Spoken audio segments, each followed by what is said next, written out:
whole ceremony and stuff in 45 minutes. Pretty good.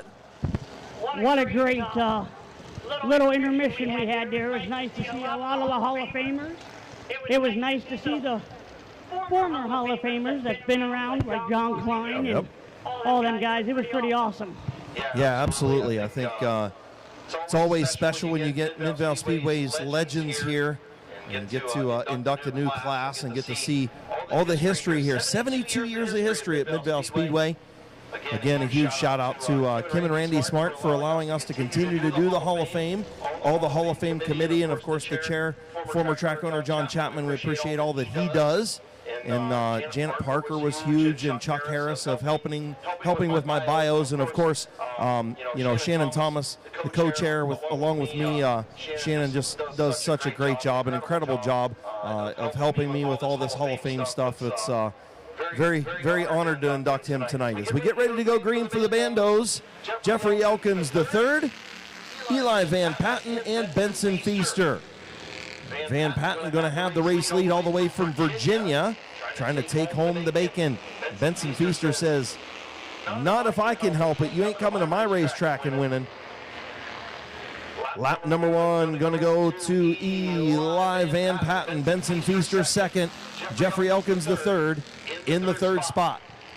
Benson Feaster looking around the outside, thought better of it. He'll tuck in right behind.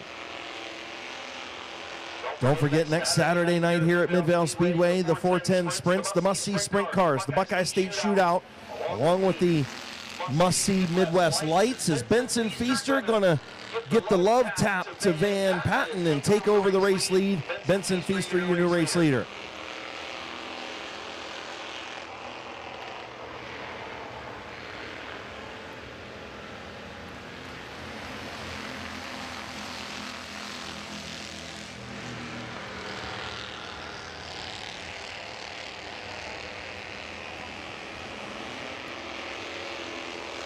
A white Nissan Rogue, license plate JMY 6511, needs moved immediately. Also a maroon Chevy Impala, license plate JOU 4815. Maroon Chevy Impala, white Nissan Rogue, you need to move your vehicles immediately, please. People are trying to get out.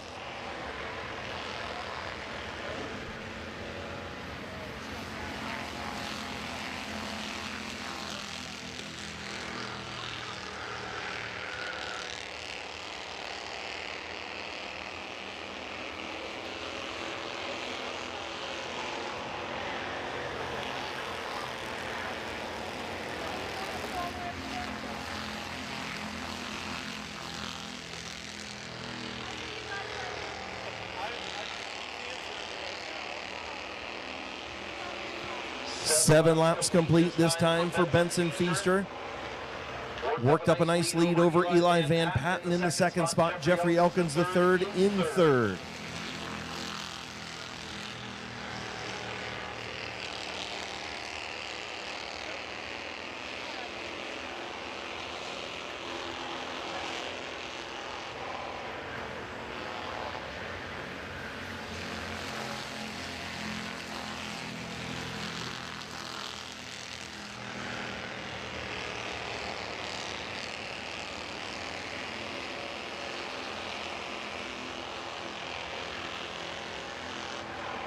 Benson Feaster got a nice little lead, but I'll tell you what, Eli Van Patten still keeping up with him.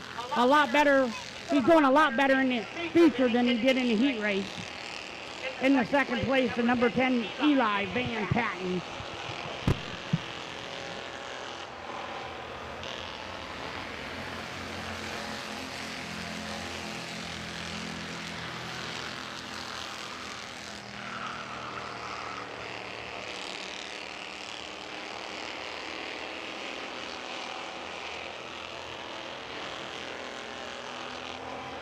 White flag for Benson Feaster.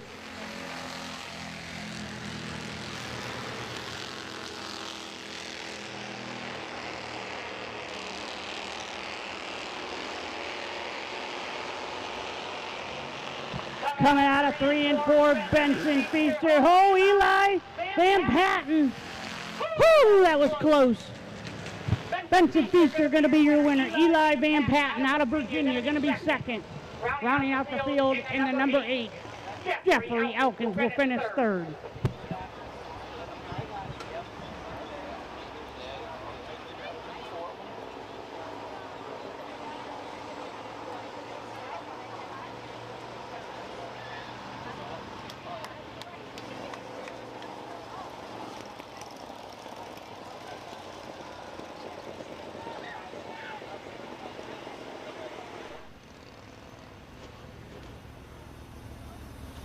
Benson Feaster going to take his victory lap.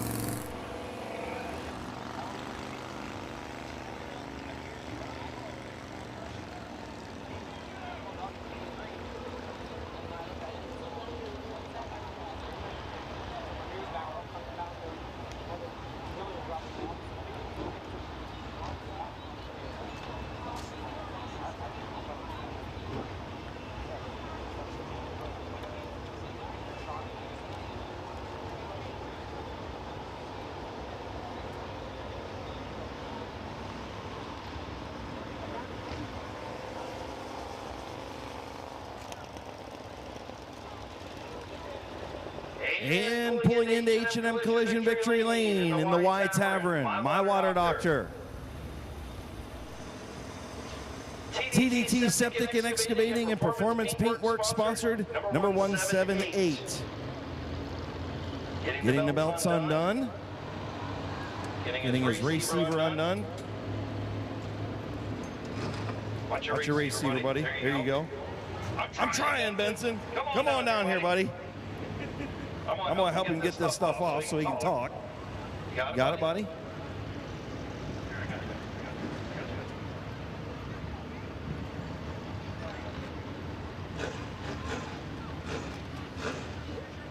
Here's your winner, Benson Feaster. All right, young man, congratulations. You had a new guy show up and tried to take home your trophy tonight from Virginia, didn't you? Yeah. And you said, not on my watch, right? Yeah. But it's good that we had another driver. Next year, I hope we have more drivers. I agree with you 100%. He was right there at the end when you made that little mistake, didn't he? Yeah, I saw that. But you still got the win. Who you want to thank, buddy? All my sponsors. Congratulations, man. Thank you. Your winner, Benson Feaster.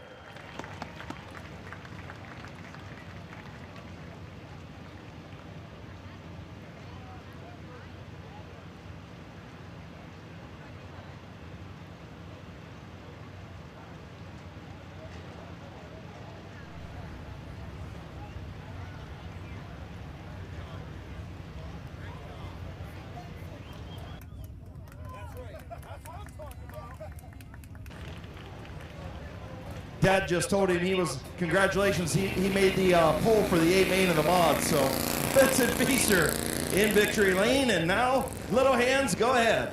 I know you want to say it. Oh boy, you know I do. Here come the ground pounding modified. 75 car is gonna be Bob Pathwater Jr. On the outside of him, 33 Phil Kimbrell. In the second row, in the 68X, Corbin Robinson. Outside of him in the 15 is gonna be Kyle Finlayson. Third row back in the 52, Chuck Elkins.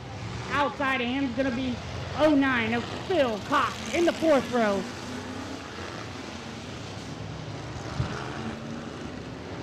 In the 74 car is going to be Bob Pathwater Jr.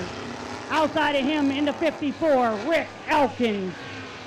Fifth row back is going to be, in the 49 is going to be Bob Page. In the 55 car, outside of him is going to be Brandon Bailey. In the 38 car is going to be Kevin McClintock.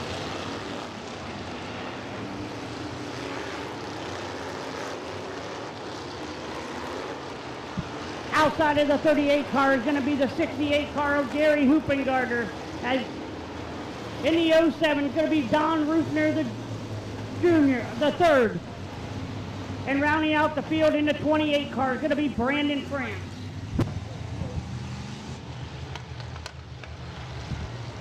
25 laps for these ground pounding modifieds.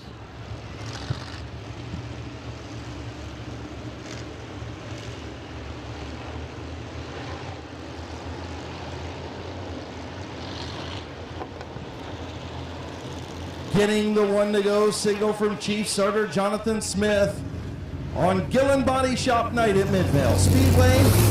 Bobby DeVore, Bill Shimko, the Mean Bean, Kyle Finlayson, your front two rows, Chuck Elkins, Phil Cox, Bob Passwaters Jr., the Elk, getting ready to go green. 25 lap crate mod feature is green.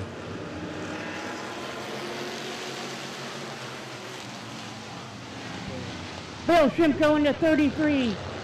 Jumps out to the early lead. Bob Passwater Jr. Bobby DeVore, excuse me, is in second.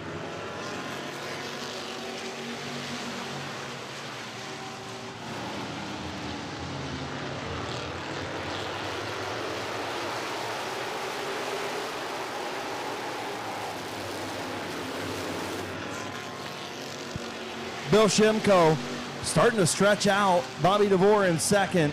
Kyle Finlayson trying to work that high lane to get around the Mean Bean, but hasn't been able to do it. Mean Bean hanging on to that third spot.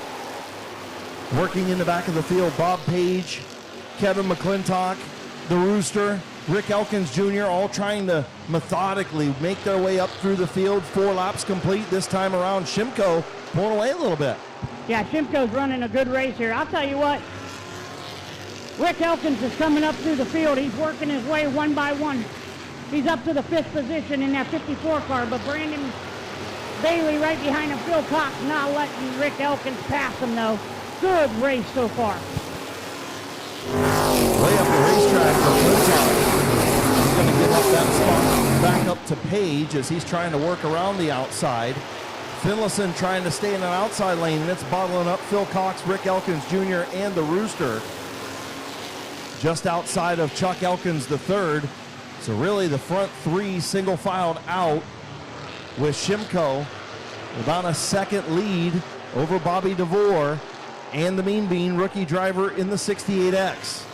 Coming in on lap number 7 for Bill Shimko. 18 more laps to go. Bobby DeVore second.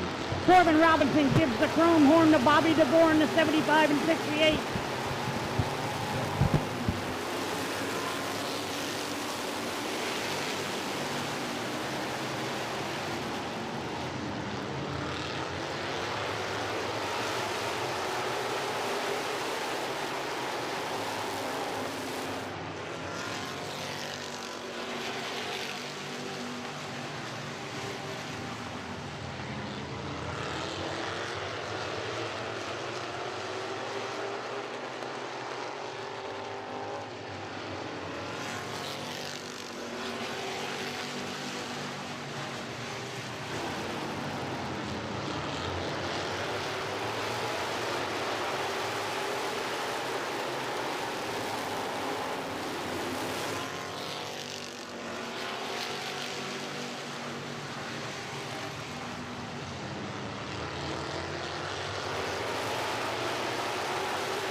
Rick Elkins moves up into the 5th position in that 54 car, trying to get around his cousin in the 52 of Chuck Elkins.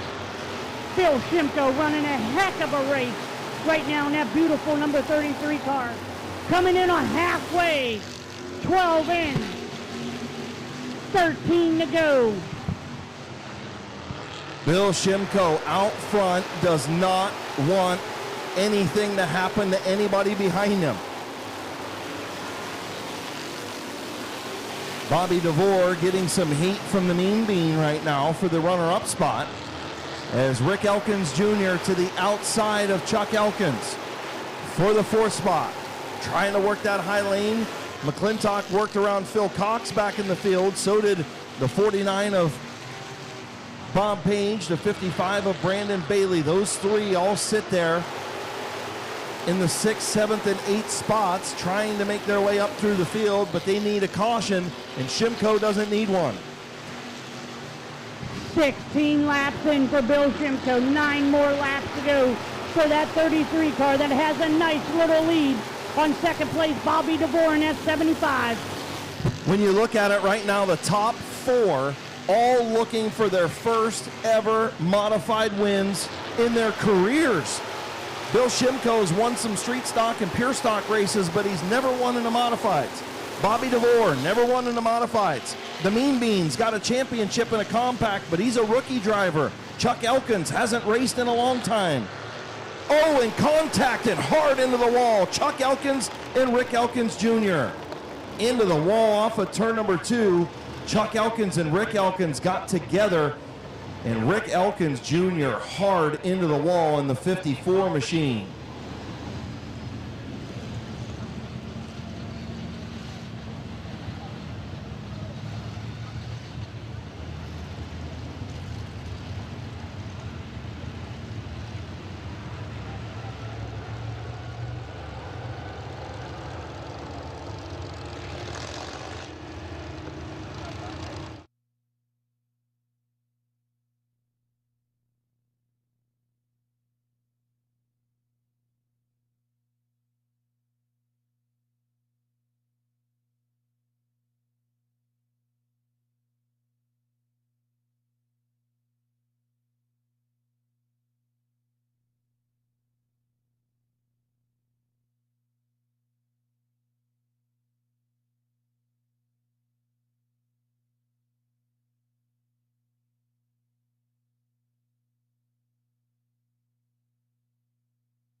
Well, it's also nice to see that the 54 car, Rick Elkins, is out of the car and he is okay as they got the car on the hook. Bad break for the 54 car of Rick Elkins. He just purchased that car probably about a month ago, maybe not even that long ago. I don't even think it was that long ago. And it's a shame to see him sitting on the backstretch like this. Yeah, he had a good couple runs in that 54 machine, purchased it from Hall of Famer Doug McMillan, and definitely got some rear end. That rear end moved. I mean, he pancaked that thing a ton. Good to see the Elk is okay and out of the car.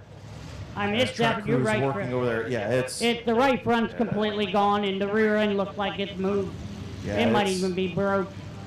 I don't know if they're going to have to get the rollback or not. We'll see what Jason Main and the crew decide to do over there. It's Rick Elkins Jr. You know, one of the good ones in the modified division, whether it's open mods or crate mods here, and this guy will help anybody. And what a wheel man. Can build a race car like nobody's business, and you just hate to see, you know, one of the good guys get some damage, and not to mention, you know, the contact was from a family member, and you definitely don't want to see that either. Yeah, it's a shame. And like you said, Rick's been around here for a lot of years. He knows how to get around this track. Chuck Elkins knows how to get around this track. It's just an unfortunate incident that this happened. Yeah, and you guys have seen the replays over there on Randy Vision in turn 2, and it just, you know, Elkins moved off the bottom just a little bit, but it wasn't egregious. It wasn't, you know, like he was trying to close the door or anything, and the two just made contact almost wheel to wheel, door to door. Yeah, you're absolutely right. Nobody, like you said, nobody came down, nobody came up. Obviously, and it's just, I think, like you said, I think it was a racing incident and just a heartbreaker for the 54 of Rick Elkins. Just glad he's okay. Car can be repaired. And turning our attention back to the racetrack, not what the 33 of Bill Shimko wanted to see. No, not at all, with 18 in. And he had a nice size lead, about a second. And Bobby DeVore in second, the 68 of Corbin Robinson and the 55 of Brandon Bailey. And look, here's the bottom line.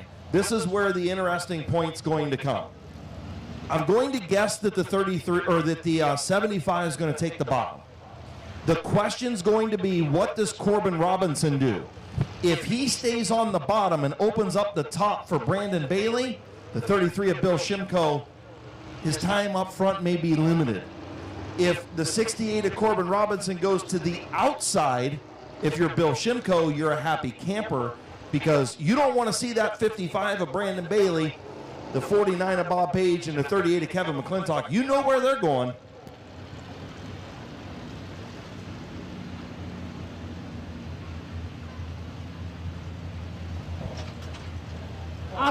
I'll tell you what, Chris, I wouldn't be surprised.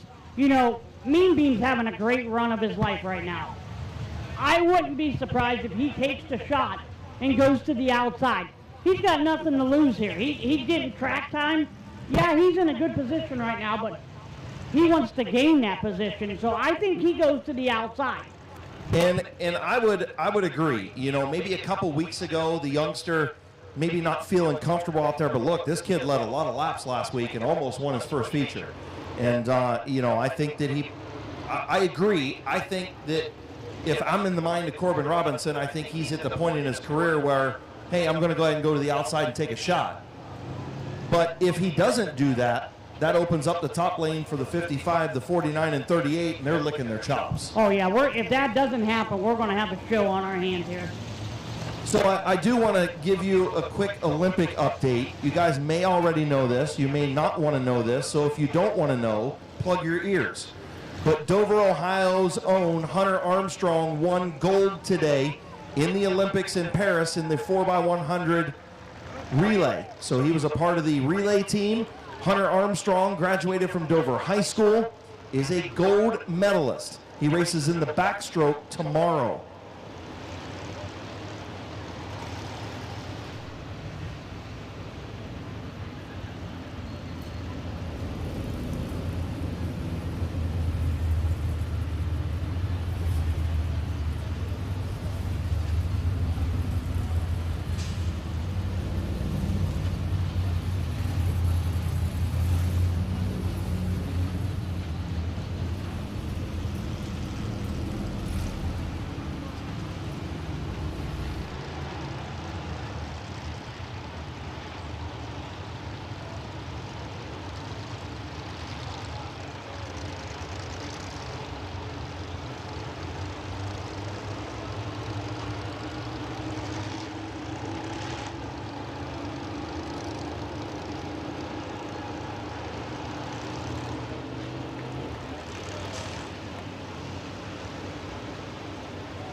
So they got the 54 of Rick Elkins Jr. on the rollback over in turn number 2, and they'll take his machine pit side.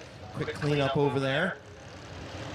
And we will be ready for our choose roll here very quickly. Once again, like I said earlier, don't forget next Saturday night, August 3rd, the must-see sprint cars return to Midvale Speedway. 12-second laps around this place. They are incredible to watch. There's your ad up there on Randy Vision. That is Jimmy McCune, two-time winner of the Buckeye State Shootout, looking for his 3rd win. Also the must-see Midwest Lights. Crate Mods, Compacts, and Mini Trucks will be in action, all brought to you by the Quaker Drive-Thru next Saturday here at Midvale Speedway. And then coming up on Saturday night, August 10th, another night of destruction.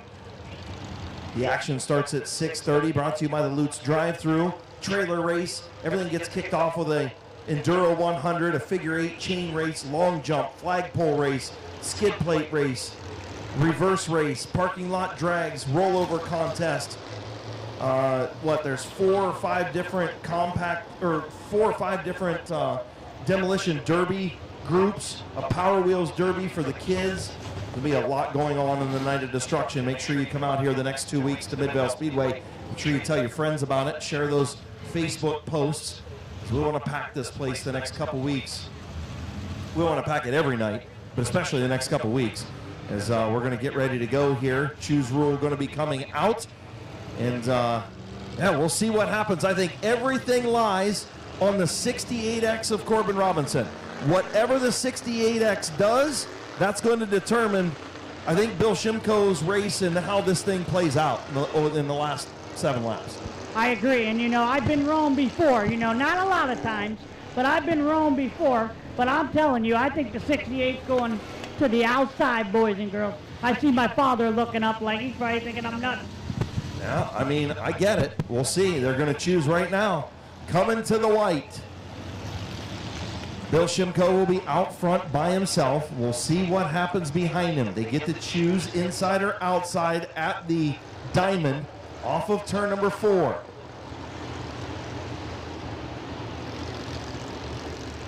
So we'll see.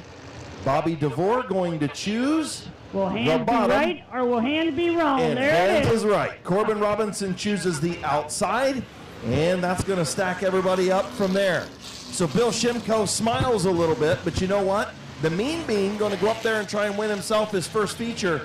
The top 3 cars looking for their first career feature wins in the modified division. This is going to be interesting, folks. Here we go. Coming in the 4th. Shimko going to bring the field into the green flag racing. Shimko with the race lead. The 2nd and 3rd place cars still side by side. We'll see what the Rooster does. We'll see what Page does. They'll continue. The Mean Bean up into the 2nd spot, and the Rooster spins. And a little bit of contact with McClintock as he gets through, it looks like. Looks like Bobby Passwater Jr. down there sitting. Chuck Elkins. Brandon France, the 09 of Phil Cox as well. It don't look like Phil Cox hit Brandon Bailey that hard, but I don't know.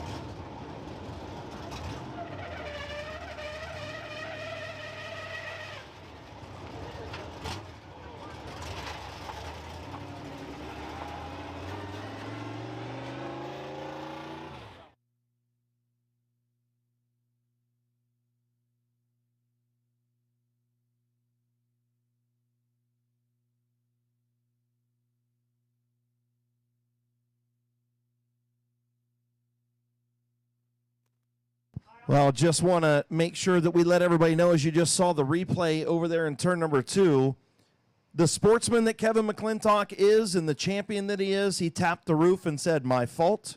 He has already admitted fault for that accident in turn number 3. So Kevin McClintock will tag the tail after being charged with the caution, or charging himself with the caution. Just, again, if more drivers would do that and say, hey, you know, I screwed up, my fault. I got into them. You tap on the roof and, you know, admit fault. It is, you know, things would be a lot easier for us up here in the tower, I can tell you that.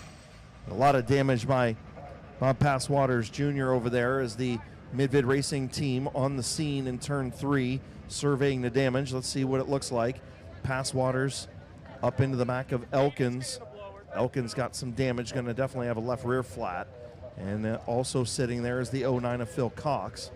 Good job by the Mid-Vid Racing team of giving you the looks on Randy Vision in turn number 2. And thank you to Miles for punching all the buttons up here and keeping the Randy Vision screen up and going.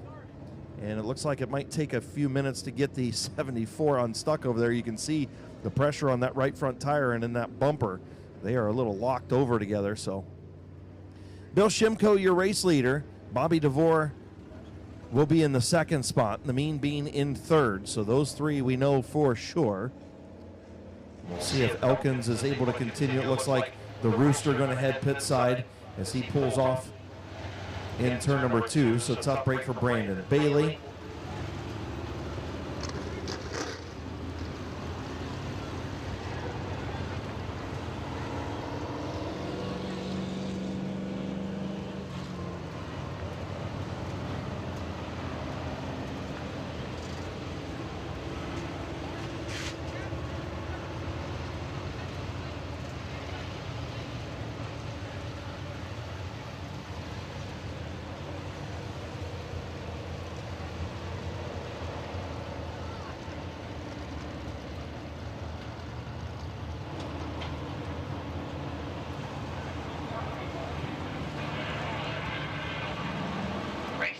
Mark your calendars for Saturday, August 3rd.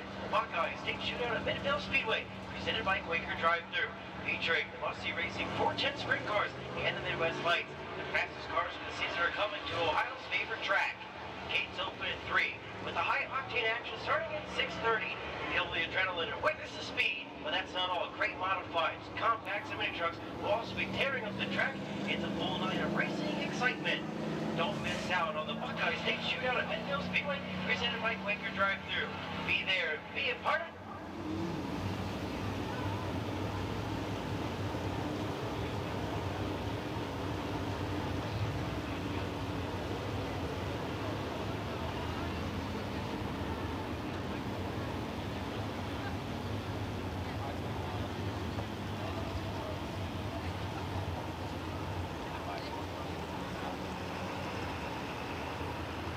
So still having some issues of getting the 52 of Elkins and the 74 of Passwaters apart over there. They're trying.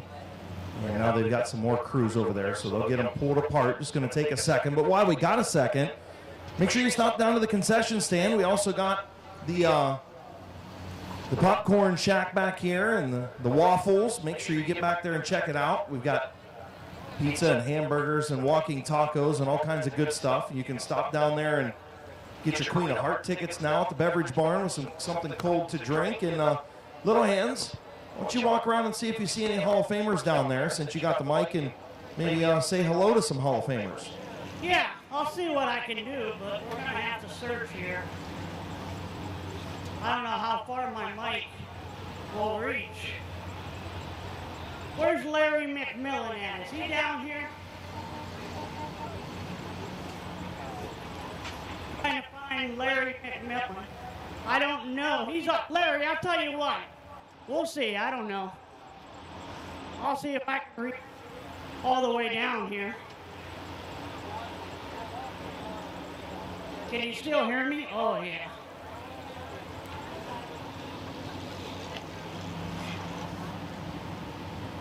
How you doing, Larry? Well, all right, you? I'm doing real good. Congratulations. You, son Doug. How do you feel about Doug getting put in? Well, yeah, but maybe it was time. You know, I'm old. I can't work on it no more, you know, so but I hurt seeing it get tore up over there, seeing that. That really stinks. That was you guys' old car. Put a lot of work into it. And to see that. Yeah, hurt to see that. He hit pretty hard. He did. Yeah.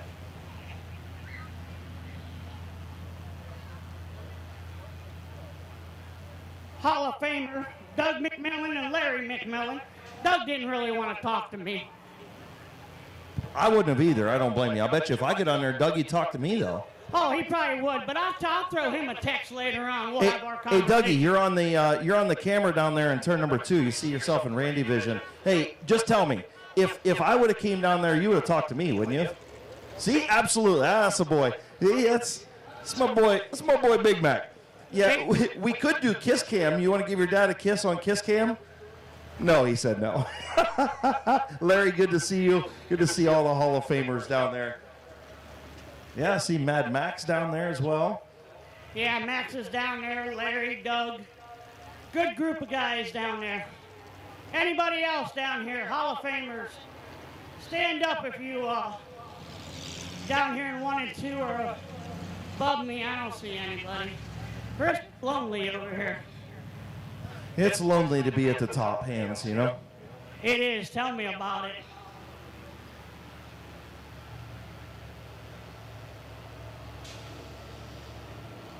I'll tell you what, though, folks. Am I going to be right again, or am I going to be wrong? 68 going to the outside or going to the inside? Let me see here. I'm going to see. Let's go down here and talk to Cam real quick. He's a big Ripley fan. Cam, how you doing tonight, buddy? Give me a fist bump. Now that Rooster went in, I'm not too happy. So I got a question for you. I've been doing pretty good tonight. Everything I say and every call I made, I've been point on. Believe it or not. What do you think? I'll give you that. My question to you is right now, the 68 going to the outside or going to the inside? He's going to the outside. See, Chris, everybody agrees with me down here. Well, I mean, I agree with you. I agree with you up here. I was just saying that that's kind of, you know, what we're looking at. That's going to be the deciding factor in this one. I got a section right here I'm going to ask.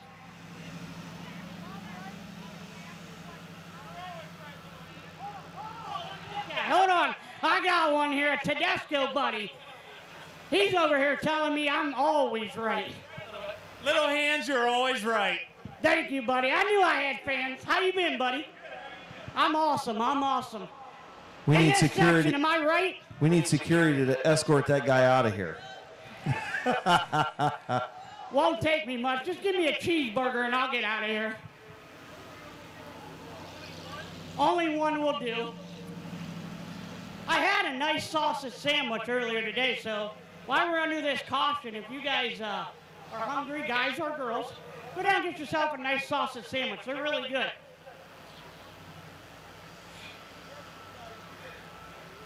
Where's my pork chop family and my Keith Thomas family at? Let's go down here and talk. I know they're down here. Hopefully Mike reaches. They're probably all hiding and running right now. Get down here. Come on. Oh, Shannon, come on. No, seriously. Shannon, come on down here real quick. I got a Hall of Famer, Chris.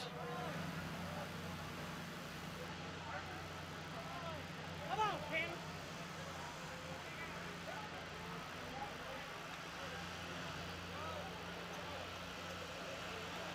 Are you seriously going to make me walk all the way up to you? These little legs. This is the hardest I've ever worked. Oh.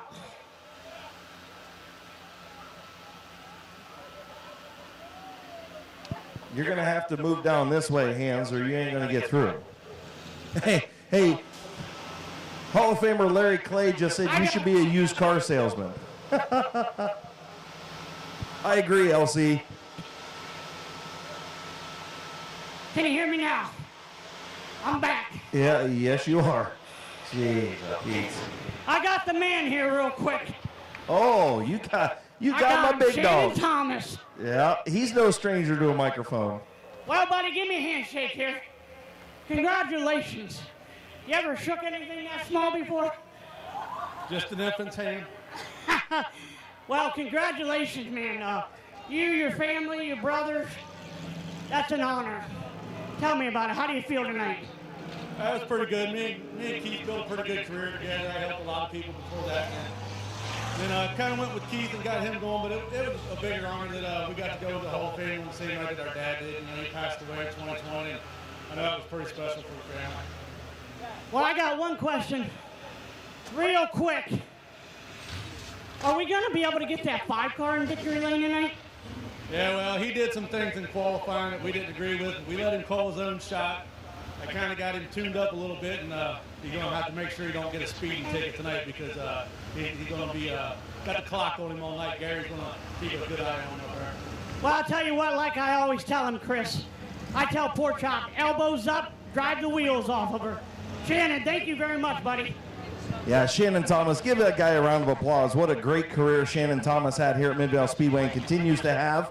And my partner in crime with the Midvale Speedway Hall of Fame committee, and also on Big Z Sports on Saturday nights and Friday nights. And you can hear Shannon calling some football games with Nick McWilliams coming up. And look, Denver Kart rules. Everybody, Denver Kart rules. There he is, walking through the stand. Denver, you're not at Martinsville, okay? You're not at Martinsville. Love you, buddy. Good seeing you. All right, so we're going to get them lined up here behind Bill Shimko as we got everybody disconnected.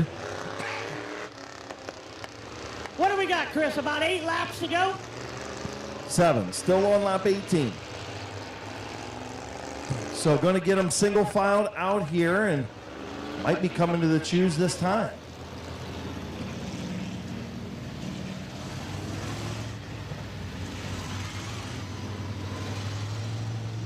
Nope, still got to get a couple guys situated here.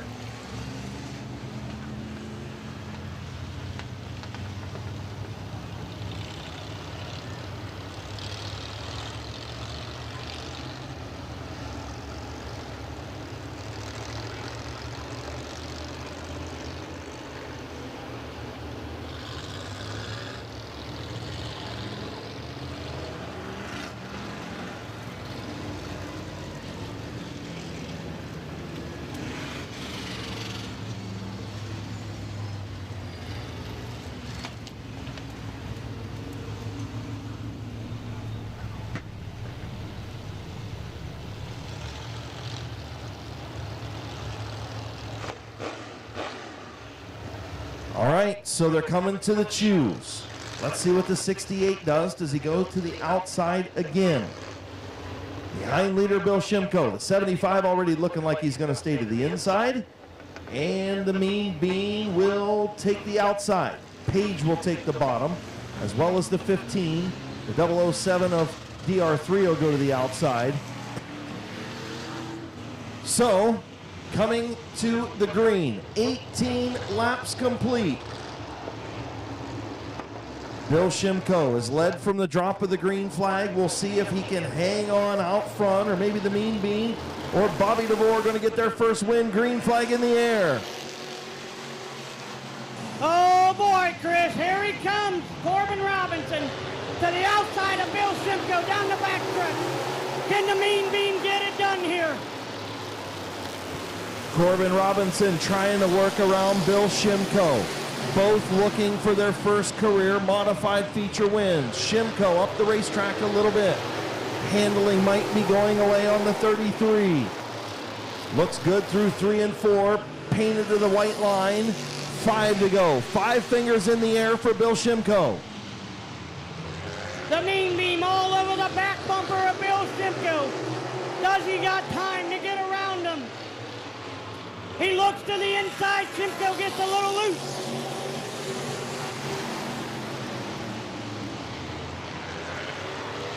Bob Page trying to work around the 75 of Bobby DeVore for the 3rd spot. 3 laps to go for Shimko, looking for his first feature win in a long time. His first career modified win. The Mean Bean looking to try and win in his rookie year. What a battle as Bob Page moves up to the 3rd spot on the outside of the 75. Mean Bean to the outside of the 33. White flag. We're coming in on one more lap. White flag for Bill Shimko. 1 lap to go. Can Shimko win his first feature in I'll bet you at least 10 years. 11 years. Off of turn number 4. The 11-year streak is over. Welcome back, Bill Shimko. What a run for that 68, a mean bean Corbin Robinson finishing second, but what a heck of a run for the 33 of Bill Shimko.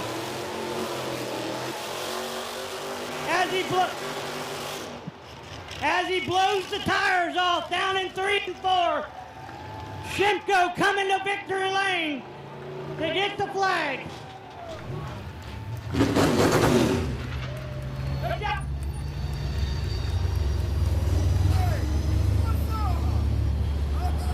Bill Shimko's gonna take a victory lap.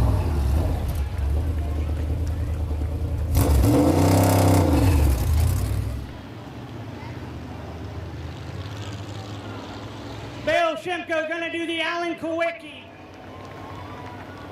victory lap.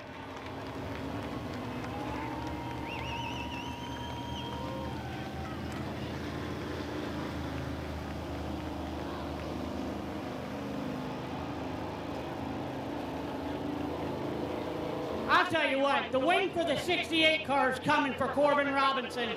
That was a heck of a run. I think he's only been out maybe 5 times this year already. What a heck of a run. Everyone, I want you to get on your feet and give this guy a round of applause when he rolls his car in the victory lane. When he gets out of this car, I want to hear this place go nuts.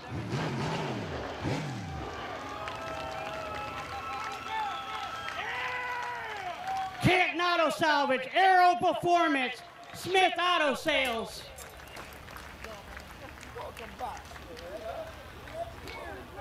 11 years since this boy's been in victory lane. Like I said, Aero Performance, Canton Auto Salvage, Canton Auto Sales. He's unstrapping the car, belt, getting the helmet off. Crew, family, everybody coming out. I want you guys on your feet. I want a good round of applause. This guy's in tears right now. 11 years he hasn't been in victory lane. I want this place to go nuts. His brother comes in, gets them all riled up. He's excited, can't even get the helmet off.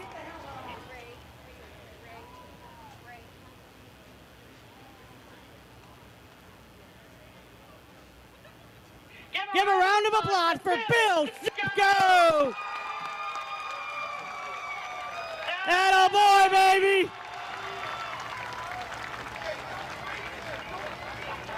He don't care. Get over here. Come talk to the hands. I tell you what, give me a hand. Hey, give me a handshake, give me a hug. That was a heck of a win, man. It was awesome, dude. You led the whole race. Car looked good. Tell me about it. It's a great car. It's Tommy. Where there he is. Tommy McAdams right there. He's the one that set it up. Scott Trissel, he's over there. Helped me do the carburetor. Get it running right. The body is... Dude, you don't even know the summit winner we've had. Me and my brother. Just with my dad. My dad's up in ICU. We didn't know if he was going to make it. That's why we haven't been really racing a lot. I can't wait to take this trophy up to him. It's going to be a lot to him.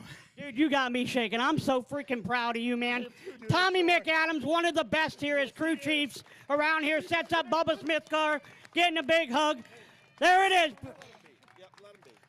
Give a round of applause for Bill Shimko.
right, thanks.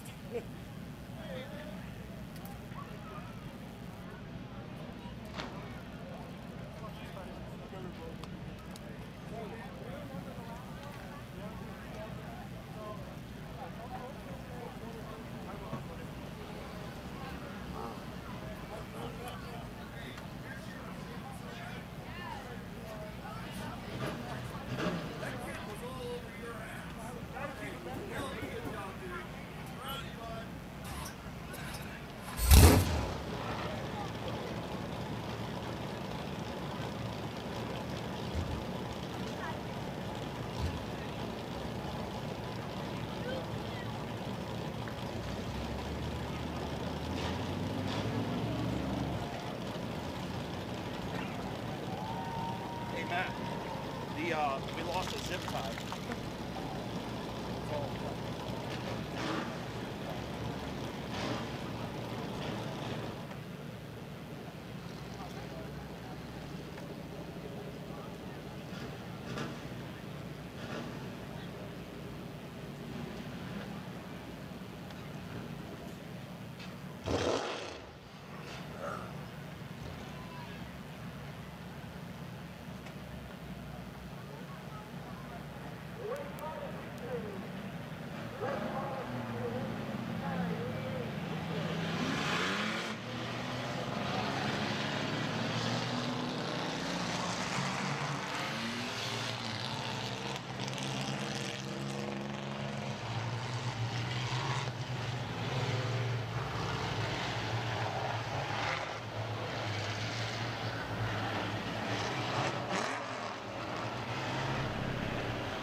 Always a cool thing to see a guy who tries so hard and has waited so long to go back into victory lane, get one. So, you know, would have been happy for any of the top three. Would have been happy for Corbin Robinson. Would have been happy for Bobby DeVore.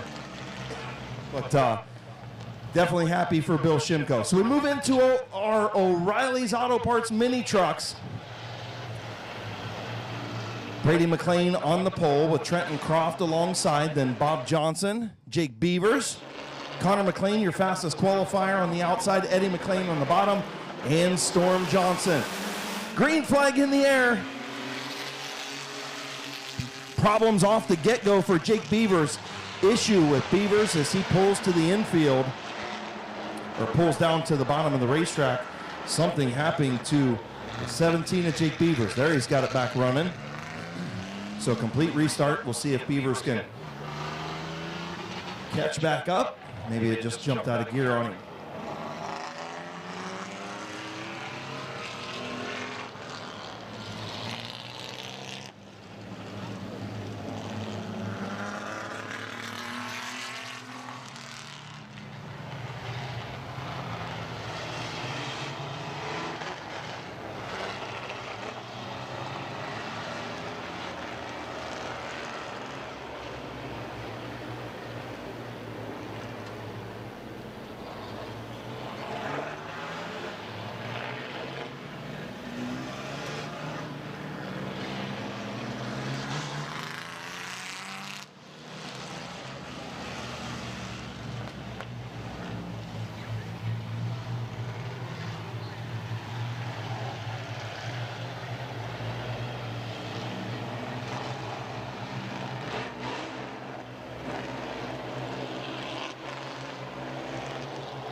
Getting ready to go back to green.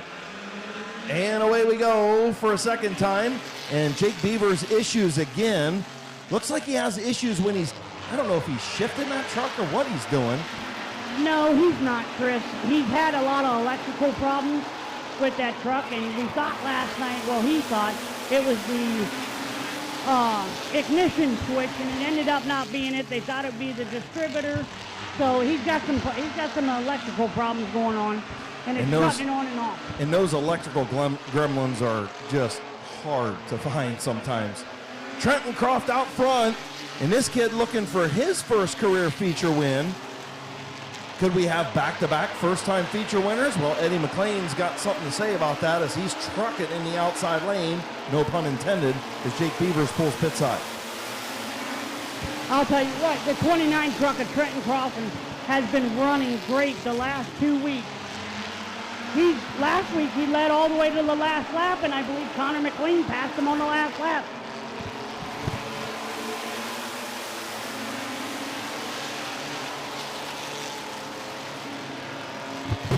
Four and 11 laps to go for Trenton Croft. Brady McLean in second position, and here comes Eddie McLean in that 443 truck.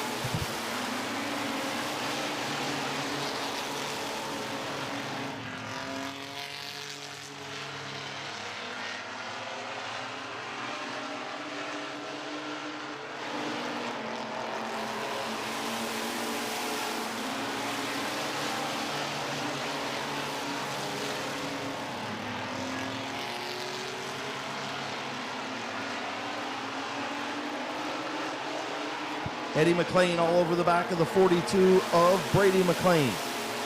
Son trying to hold off Dad, and the other son is coming. He's the fastest qualifier, Connor McLean. So Dad caught between both of his kids, and we are halfway home. 8 in, 7 to go for Trenton Croft, trying to hang on for his first career win.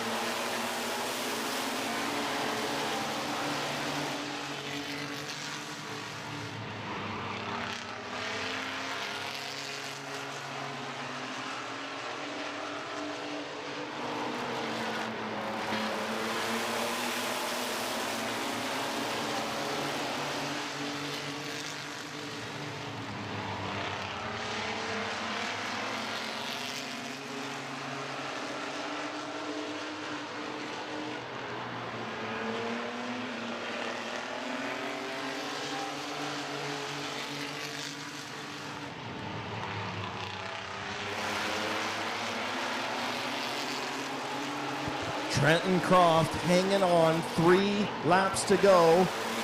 Eddie McLean unable to do anything with Brady. Connor unable to get around his dad, and Trenton Croft continues to lead. 2 laps to go. Can Trenton Croft pull off a win here tonight in that 29 truck? 2 laps to go for the 29 truck. Connor McLean in the 442 in 4th position. Eddie McLean in the 443 in 3rd. 1 lap to go for the 29 truck of Trenton Croft. As long as he keeps it clean and green going into 3 and 4, he's going to win himself a feature win tonight. Here he comes out of 4. It's going to be Trenton Croft, Brady McLean, Eddie McLean, Connor McLean, and Bob Johnson. And rounding out the field in the 33 times 3, it is Storm. Well, you know, we interviewed Connor McLean a couple of weeks ago, and he said this 29 truck is going to win a lot of races in this division. And you can see the respect of each and every one of those truck drivers pulling up and telling that kid in the 29, congratulations. They're happy that this kid got his first win. It was taken away from him by inches a few weeks ago in a photo finish, and he's going to spit it out in victory lane. Trenton Croft, first-time winner, back-to-back first-time winners at Midvale Speedway. Pretty cool on Hall of Fame night. Showing them Hall of Famers, hey, these kids got something for them too.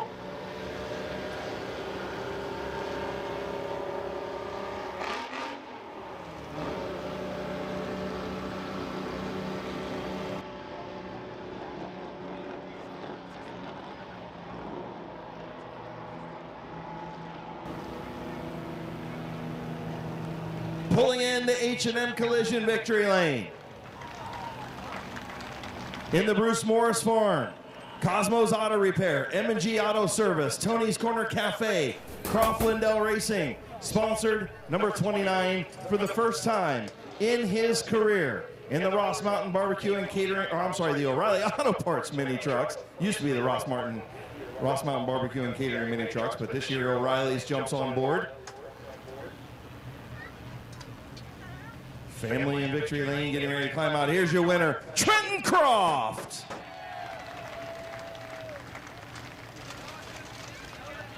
Come on over here, kid. So look, it was taken away from you by mere inches a couple of weeks ago, and you could just see the dejection on your face. How cool is it to get finally into Victory Lane, and how cool was it to have each and every one of your competitors come over and congratulate you? It was real fun. I couldn't ask for a better team to drive with. The last lap, this started misfiring real bad. Oh, jeez. I was hoping she'd hold on. Well, she held on, man. How's it feel to finally get this done? Been a long time coming for you, man. Feels great. Who do you want to thank on this car? I think Dad, Bob, Bruce Moore, Smart, MG Automotive, Tony Splinter Cafe, and that's about it. Congratulations, man. This 29 truck was bolted. You deserved it. Welcome to Victory Lane, bud. Sweet, thank you. Your winner, Trenton Croft.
So right now, sitting here, looking at in-car camera with Bob Schneider, it is 76.3 degrees inside his car right now, sitting there. That's better than turn 100. 3 or 4. That's better than 100. Oh, you ain't kidding.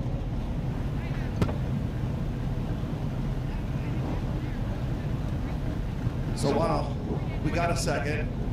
All right, up here with spotter Bubba Smith. What are you going to tell a wild thing to do out there? We're going to hopefully get around a couple of these fast guys in traffic, try to beat them out front. The first 4 also fastest qualifiers are always pretty close. So if you get out front first, you have a pretty good shot here. We're on the outside lane. Hopefully it goes on the start. We can get past a couple of these guys. Good luck, man. Thank you. Bubba Smith spotting for the Mountain State Missile, your fastest qualifier, Jonathan Ritter. All right, here we go, folks. In the 169 car, going to be Denny Benjamin. Outside of Denny Benjamin in the 88 car, going to be Michael Stone. Second row back in the 0 car, going to be Ford Riddle. Outside of him in the 41 car, Cody Jaber. In the 3rd row, in the 17 car, is going to be Bob Schneider. Outside of Bob Schneider in the 65 car, is going to be Jimmy Carter. In the 4th row back in the 67 car, going to be Bob Page. Outside of him, once again, the person we were just talking about, the Mountain State Missile, Jonathan Ritter. 5th row back in the 69, going to be Lee McCrary. Outside of him in the 62 is going to be Caleb Swanson.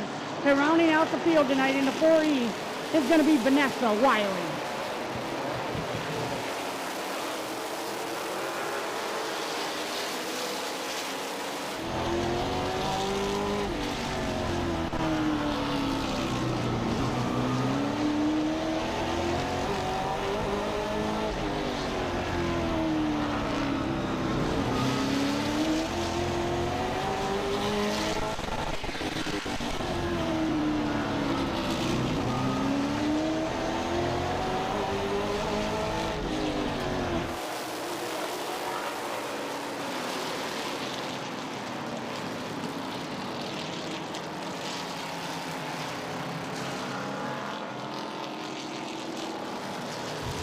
30 laps around Midvale Speedway for these late model Macintosh oil late models. Once again, Denny Benjamin in the 169, Michael Stone in the 88. Going to bring the field around next time around. So Mike Stone looking for his first career late model feature win. Former champion here at Midvale Speedway in the crate modified division. Also runs open motor mods. Denny Benjamin looking for his first career late model feature win. And first one on asphalt. George Riddle has won a couple of features. Cody J. Berg a couple. Bob Snyder Jr., former champion. Four-time champion Bob Snyder Jr. El Presidente Jimmy Carter's won a few of these things as well. So we will see. Those are your front three rows. 30-lap feature for the Macintosh Oil Company late models. Denny Benjamin, Mike Stone. Green flag in the air.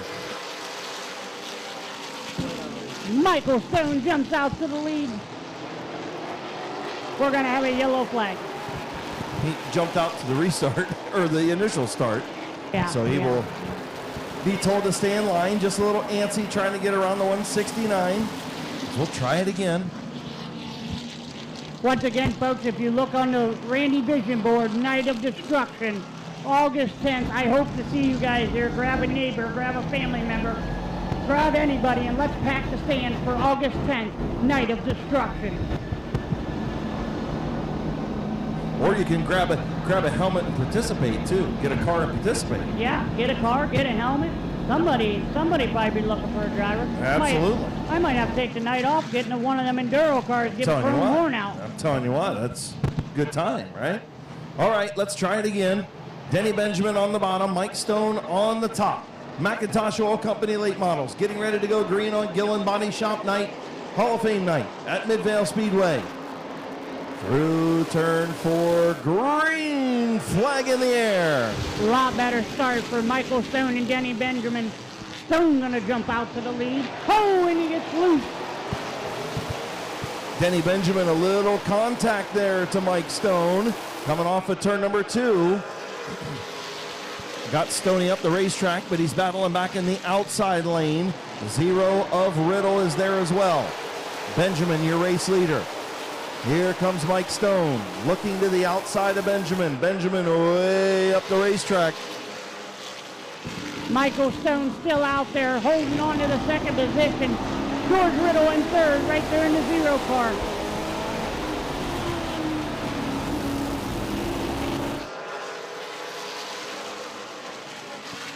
Michael Stone up alongside of Denny Benjamin, slowly inching his way up there to get around the 169 and take the lead. Denny Benjamin holding them off.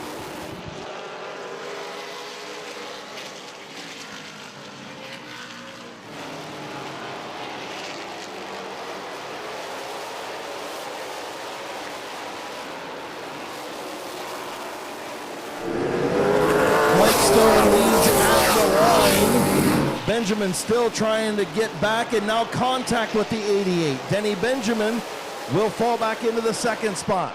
Mike Stone, new race leader, but here comes El Presidente, Jimmy Carter. Carter now up to the back bumper of the 88 of Mike Stone. Here comes Jonathan Ritter. Ritter to the outside of Benjamin, trying to move up to the third spot. Last week we had a real good battle between Jimmy Carter and Jonathan Ritter for the race win. Can Ritter get around? Can Mike Stone hang on? And way up the racetrack goes George Riddle. Jonathan Ritter to the back bumper of Jimmy Carter. Top three, nose to tail. Oh, and Carter makes contact with Stone. I'll tell you what, Chris, we're going to have to watch Carter now. The nose is in the right front tire. We're going to see if he cuts down the tire, if he can hold on. I mean, how did they not wreck there? They were sideways. I mean, Mike Stone was almost completely sideways, and nobody hardly lifted off the throttle. Carter did a little bit, and they all kept going.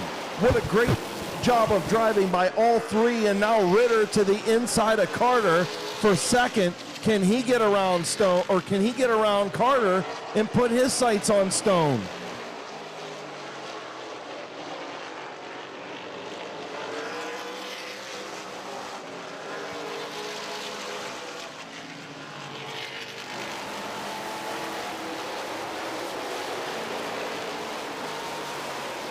Jimmy Carter up the racetrack. Carter will lose second. Little bit of contact between Stone and Carter, and now Carter's got a rub on the left front. And here comes Ritter to the second position. Battles to the outside of Michael Stone.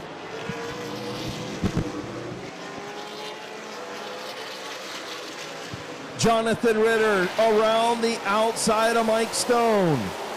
Ritter in the high lane will have the race lead. Halfway home, 15 in, 15 to go for the Mountain State Missile, and he's got El Presidente right there.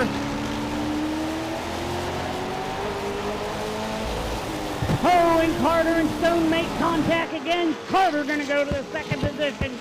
Now he's going to hunt down Jonathan Ritter as he's got a nice little lead on Jimmy Carter. Jonathan Ritter, your fastest qualifier, out front of Jimmy Carter. In the third spot, Mike Stone, Bob Snyder Jr. fourth, and Cody J. Berg in fifth. Does anybody have anything for Ritter as he is out front with 18 laps complete?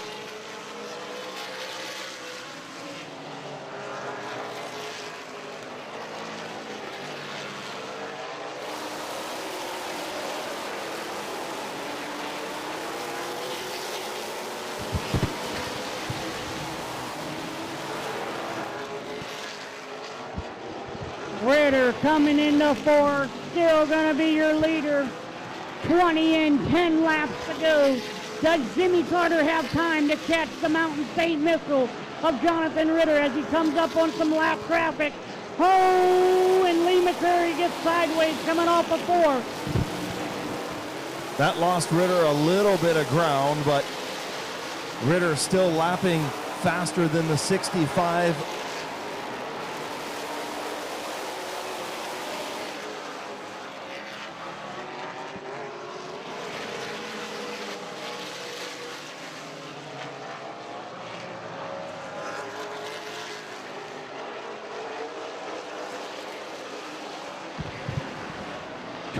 Three laps in for Jonathan Ritter. 7 more laps to go.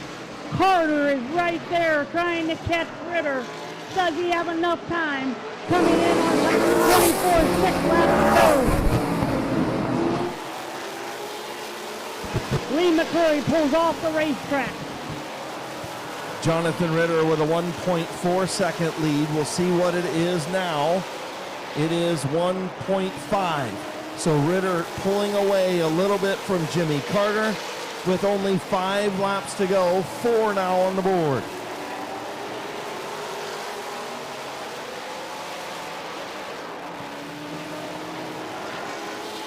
Working through lap traffic, Ritter around Caleb Swanson. Now looking to get around Denny Benjamin. Ritter to the bottom of Denny Benjamin. 1.4 seconds the lead. 2 to go.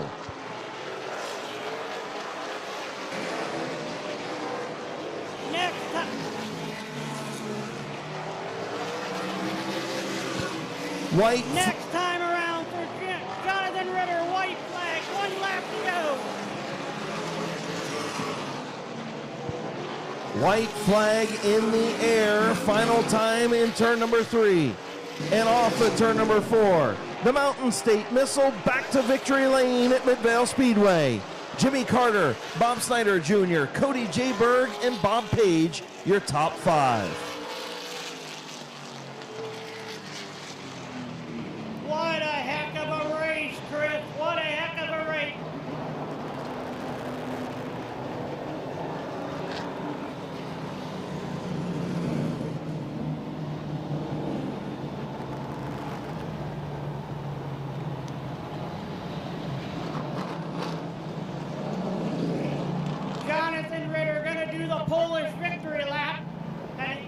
get the flag. Switch swap this week. Last week, it was Jimmy Carter. This week, it's Jonathan Ritter.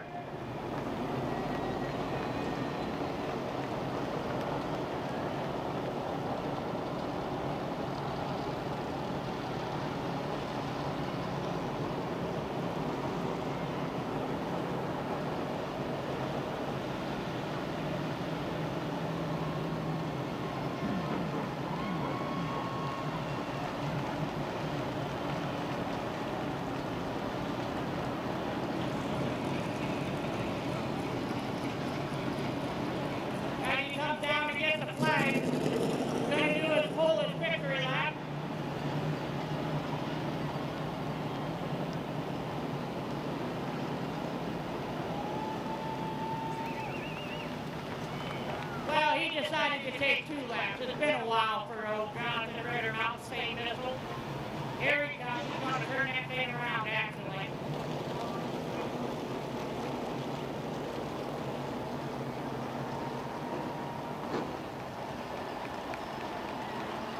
As he shuts the car off, rolling into victory lane.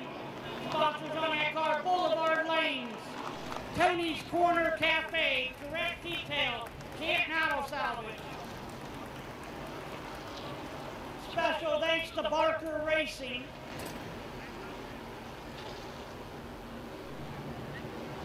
Unbuckling the belt, getting the gloves off. Tommy McAdams, one of the good setup guys coming up to talk to him.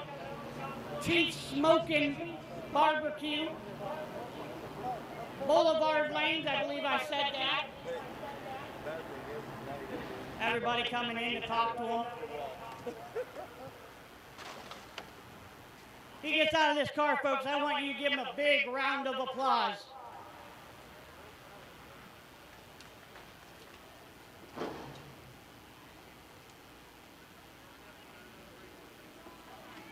Give a round of applause for Jonathan Ritter. Well, dude, who'd have ever thought this was going to happen? Yeah, I appreciate you getting down. Congratulations, man. Yeah, thank you. I tell you what, last week we switch swapped this week. Last week it was Carter, you finished second. This week you win and he finishes second. Tell me how you got it done. Just driving the hell out of the outside lane and doing it clean, and everybody wants the bottom feed, and that's cool with me. I'll run the outside any day. And I'll tell you, Tommy stuck his head in the window. He says, yeah, it's pretty nice to be fast qualifier by 3/10 and then wax their ass like that. So I don't know, man. It's always a good time whenever you win. It's been a little while, and we struggled a little bit early on in the year, and but things are going well, and I couldn't be more happier with these Seneca Performance chassis. Canton Auto Salvage Direct Detail. Boulevard Lanes jumped on board. Man, I had a lot of help this year. I couldn't believe how many sponsors wanted to come on board, and Boulevard Lanes is a new one. Chief's Smoking Barbecue back home where I'm from, Wellsburg, West Virginia. I'm from Weirton, but it's down the road. And who else? Tony's Corner Cafe, 27 Manufacturing.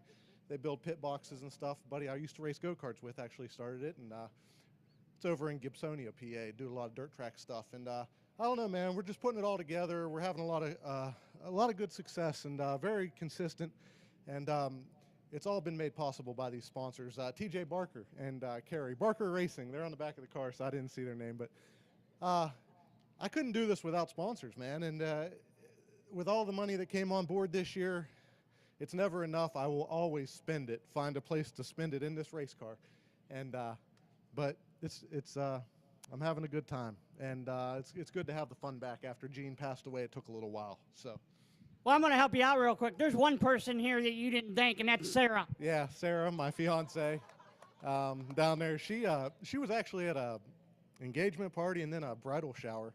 So all right, rush me? Don't rush me, dude. Hey, man, I got to do what I got to do. I don't want to get beat up. But there you go, folks. Give a round of applause for Jonathan Ritter.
All right, Ronald Sheon in the 61 car. Kyler Gruhl in second. Nate Smart in third. Josh Peoples in fourth. But ain't Josh Peoples, it's Gavin Roop, excuse me, in a 68P. In the 199 is Kyle Gruhl, in 36, Mario Diano.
So we're going to have a complete restart. It's going to be Ronald Sheon, Nate Smart, Gavin Root, Kyle Gruhl, and Mario Diano. Looks like Kyler Gruhl pulled off the track.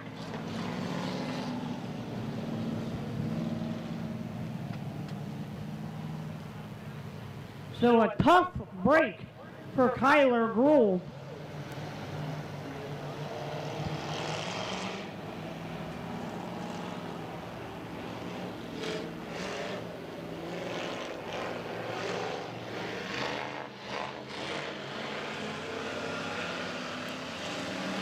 Green flag in the air for the Ross Mountain Barbecue and Catering Crown Vics. Division continues to grow. Oh, a little contact between Sheon and Kyle Gruhl there. Almost three wide. And Diano backs out. And Nate Smart out front.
Nate Smart continues to lead, but here comes Mario Diano in the outside lane, trying to get around Kyle Gruhl.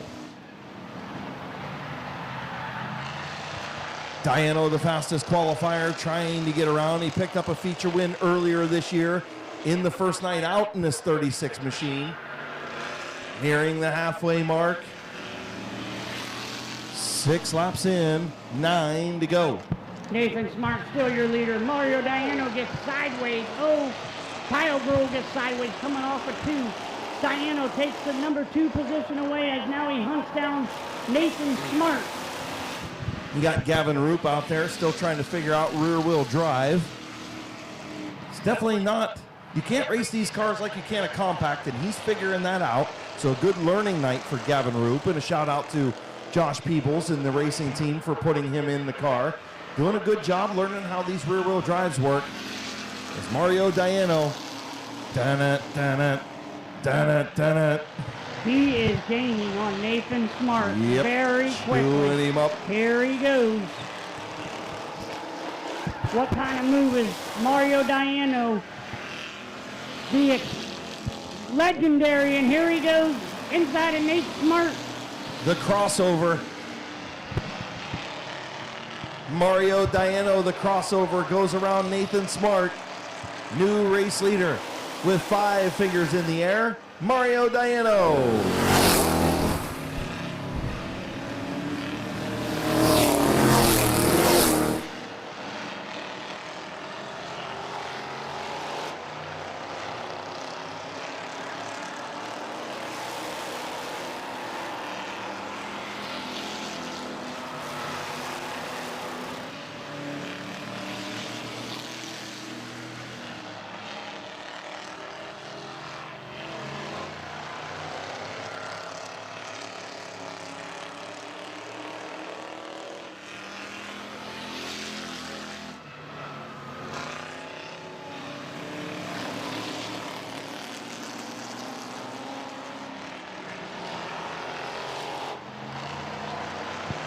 Two laps to go for Mario Diano.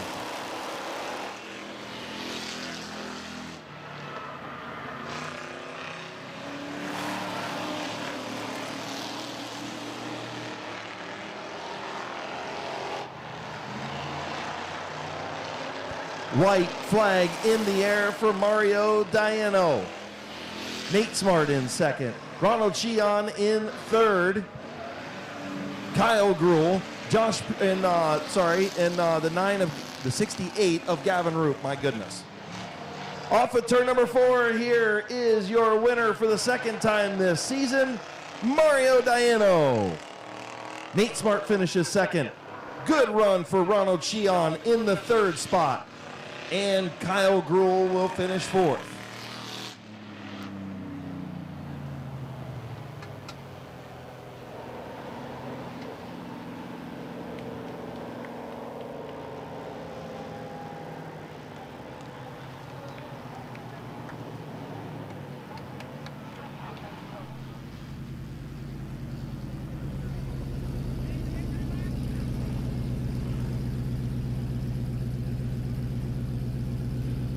So he elects not to take a victory lap. Sponsors on this car, Mountain Unlimited, TLM Performance, the son of Tony Diano, legendary racer that raced here for many years. Terry Meyer on the hood. I just saw that. Terry Meyer, if you can hear me, Mario Diano wants you out here in Victory Lane. Everyone give a round of applause to Mario Diano. Tell you what, Bob, you didn't know for this. Get a stool to get in the car. Now you know how I feel. No, where's your stool at? Is it retired? It's retired, but they got one up there in the box for me. Tell me how you did this, man. You started on the tail. You were fastest qualifier today. How did you get it done tonight? I made 1 million laps around this racetrack. Okay? You absolutely have. And it's so simple when you've done that. And the car in the lead, awesome line. He's a good driver. I mean, smooth. I don't know who. Smart? Nathan Smart, yes. Awesome line. Yes. He's a good driver. Very good driver. I tell you what, I'm pretty sure I can blindfold you and you can get around this track pretty well. I don't know about that, but. Who would you like to thank? Craig Eggleston. He's my driver. And, of course, I dedicated this car to Terry Meyer, which got inducted into the Hall of Fame this weekend. and my little buddy Chad. It's been a while, buddy. I appreciate it. There you go, everyone. Give a round of applause to Mario Diano.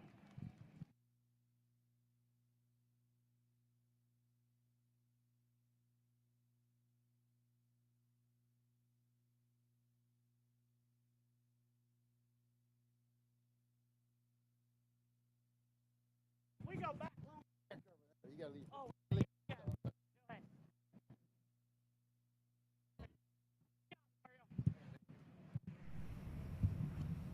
And just so you guys know, Britt from BP Photography said Little Hands has got to buy all these pictures that he's getting taken with everybody.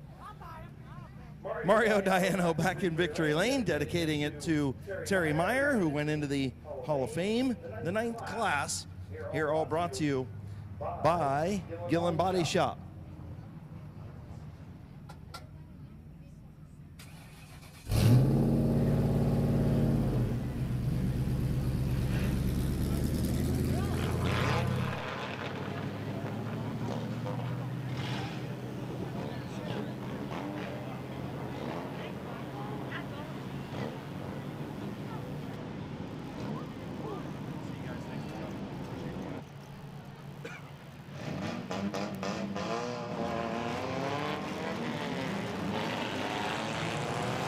All right.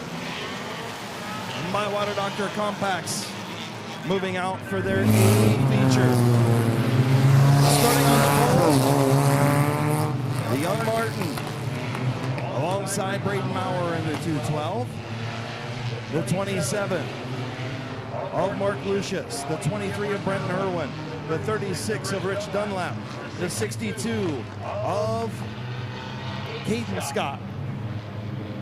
The X09 of Wes Ennis, the 72 of Brayton Sweeney, the 957 of Brandon France, the 57 of the Sizzler, Blaze Bacon, your fastest qualifier, Gavin Roop in the 9, the 04 of Mike Stringer, the 47 of Hall of Famer Don Rufner Jr., the 42, Damian Andrews, the 19 of AJ Andrews, and the 69 of Drew Romig. Getting the white flag this time, My Water Doctor Compacts.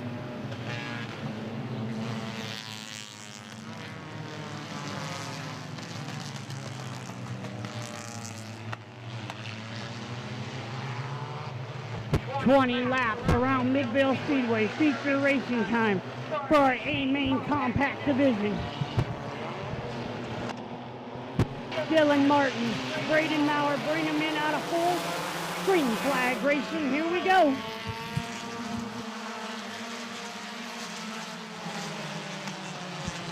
Mark Lucius jumps up to the 3rd position.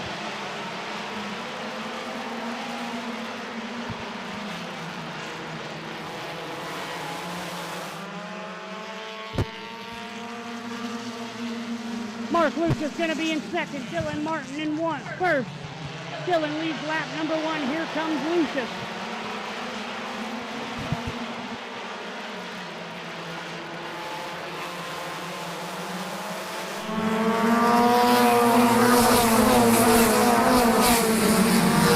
Mark Lucius looking to the outside of Dylan Martin. Rich Dunlap, Brenton Irwin battle for the 3rd spot. Here comes Lucius to the outside of the youngster Martin. Top 6 cars, nose to nose as Brent Irwin comes into the 4th position.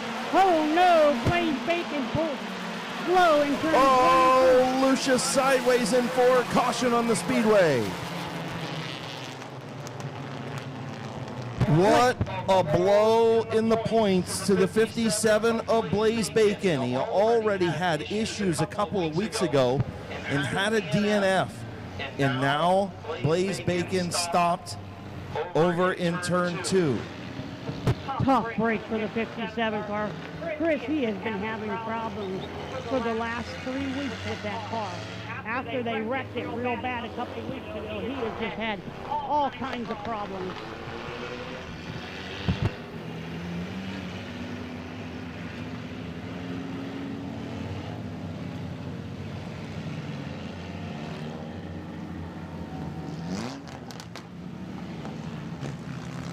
So currently Blaze Bacon night on Gavin Roop in the points. That was coming into tonight. Gavin Roop was obviously the fastest qualifier, so he made up some ground on Bacon in qualifying. And, you know, the first, and you know what? So he was 100 points behind coming into this event. And who was the first person that pulled over to Blaze Bacon when he was sitting up there? That was Gavin Roop. It was Gavin and Roop. their teammates. Yeah, they're friends, they're teammates, and they're battling for this championship. And, you know, just a good show of sportsmanship. Again, we've had it a couple times tonight. And you see the 9 of Gavin Roop pull up and, you know, try to find out what was wrong with Blaze's car. And it just, man, you gutted for Blaze Bacon trying to keep in this points lead. And he's going to lose some ground tonight, depending on where Gavin Roop ends up. I'll tell you what, though. All aside, everybody's doing a great job, but how about that Mark Lucius in that Keith Thomas, number 27 car? He is doing a heck of a job. You know why they want the 27, don't you, Chris? Well, the car was 427. No, the car was 227. Or it was 227. They were going to peel the numbers off, but they dedicated that car for tonight to Bill Hilliker that drove the red 27 years ago. There you go. Cool deal. Bill Hilliker mentioned in the bio of the Thomas family.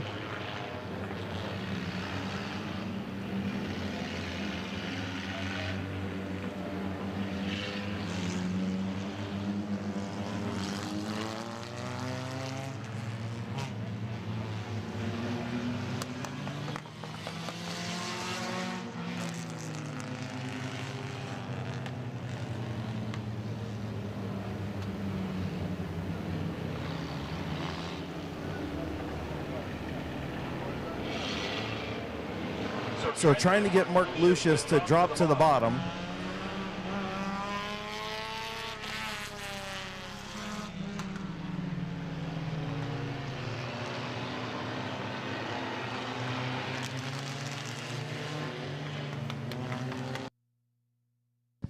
So trying to get everybody single file so that they can choose. Nobody was single file at the choose. So trying to get them single filed.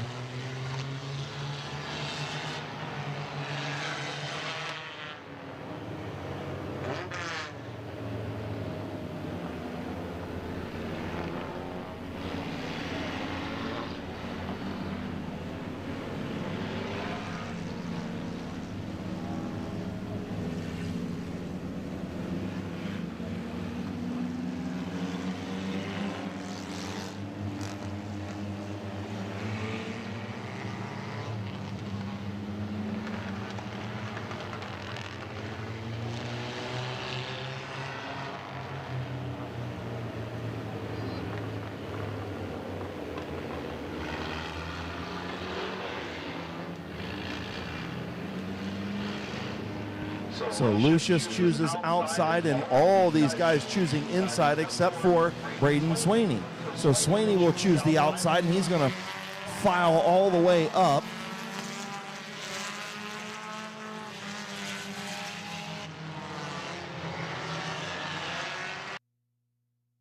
So getting everybody lined up, coming to green. Chief starter Jonathan Smith, green flag in hand. The youngster Dylan Martin. Two veterans, one not in the compact, the other one a veteran of the compacts. Mark Lucius jumps to the outside of Dylan Martin. Is Dunwoody going to make it 3 wide? He tried to. And problems for Brenton Irwin. Irwin slow on the bottom.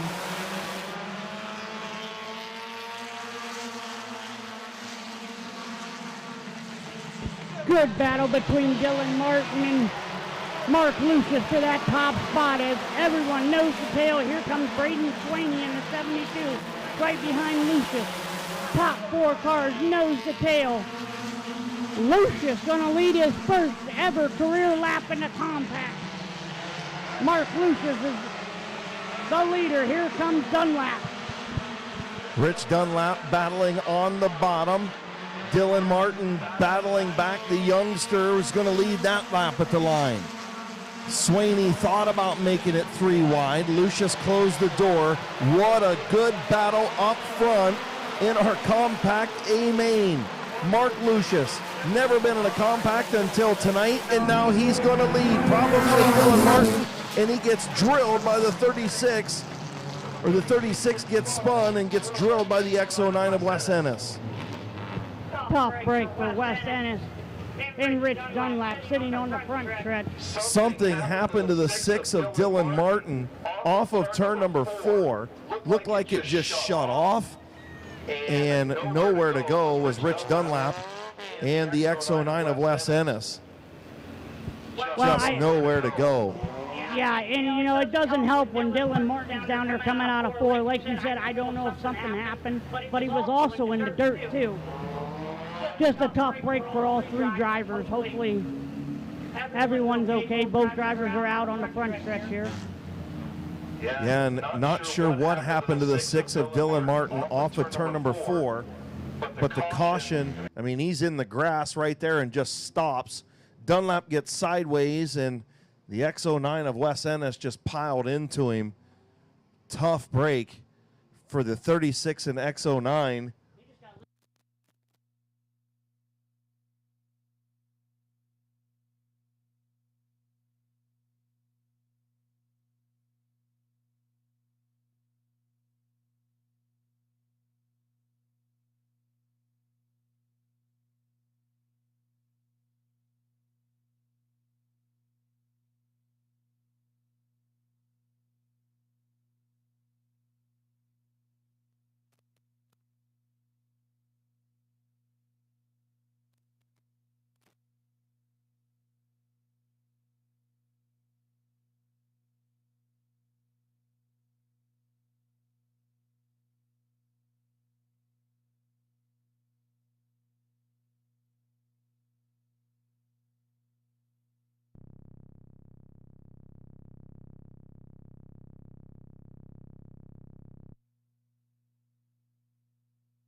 So again, tough break for Rich Dunlap and Wes Ennis.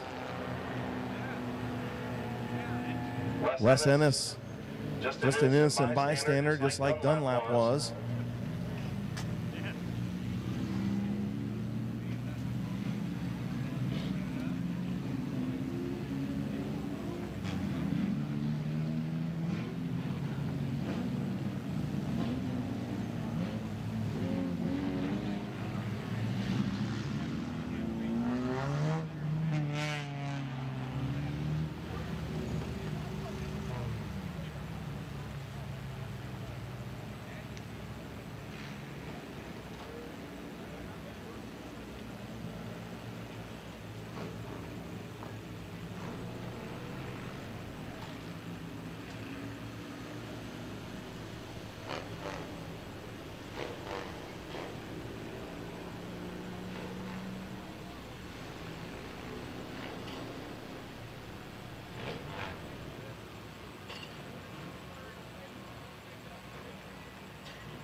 So tough break for Wes Ennis as he is towed pit side by Performance Towing. Just in the wrong place, the wrong time, been the story of Wes Ennis's season. Same thing for Rich Dunlap as well. Both guys just in the wrong place at the wrong time on this one. The youngster Dylan Martin got down in the infield and let off the gas, and that stacked everybody up behind. The 36 got stacked up, and the 62 had nowhere to go. Got into him, and then the X09 piled in.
So as they get the 36 towed pit side here on Gillen Body Shop night at Midvale Speedway, once again want to thank everybody for coming out. Hopefully you enjoyed the Hall of Fame ceremony at intermission, the 9th Hall of Fame class going in tonight, being inducted. And again, a huge thank you to Gillen Body Shop. We appreciate all them guys being here in the skybox down there in the sponsor skybox. 416 Cary Avenue Northwest in New Philadelphia, Monday through Friday, 8 to 5. Give them a call at 330-440-7011 for complete auto collision repair and full detailing. Give Gillen Body Shop a call right there in New Philadelphia, just off of the boulevard. And they do a great job. They work on my stuff. Wouldn't have anybody else do my stuff but Gillen Body Shop, and Wes and Mike Jr. do a great job out there, and we appreciate all their support here at Midvale Speedway.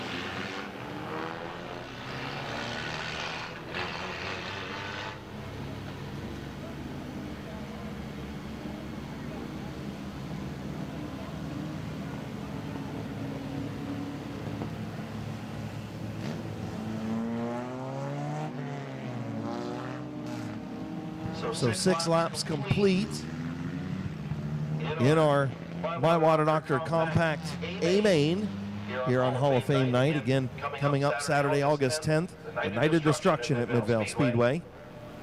And next Saturday night is the must-see sprint cars.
So after looking at the replay that you guys all got to see over there as well,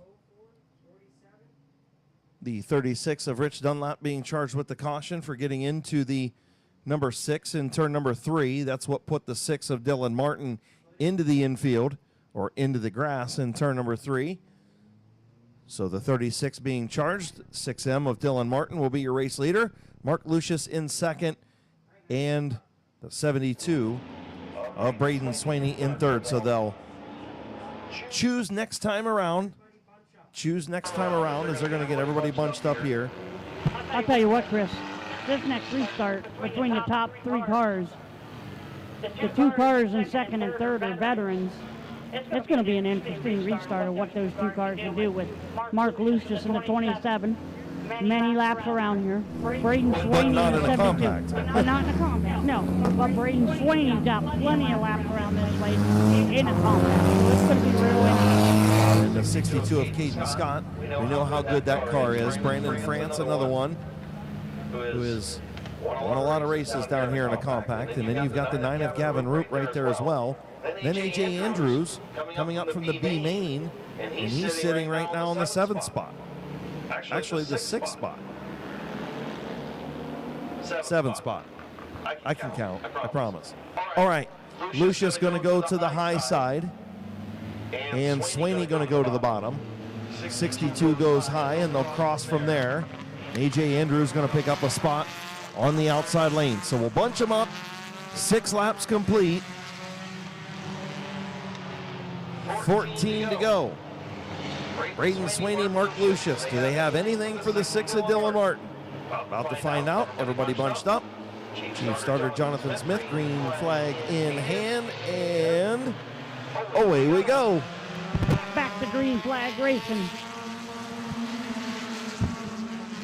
Mark Lucius jumps up to the 2nd position, side by side with Dylan Martin. Braden Swaney right there. Caden Scott right there. Top 4 cars nose to tail as they come out of 4.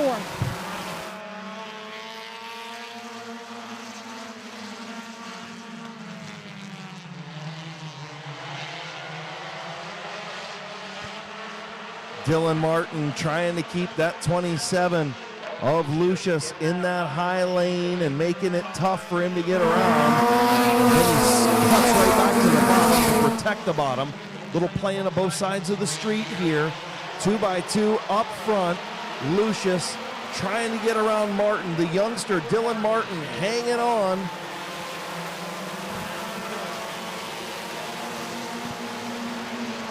Mark Lucius driving a heck of a race.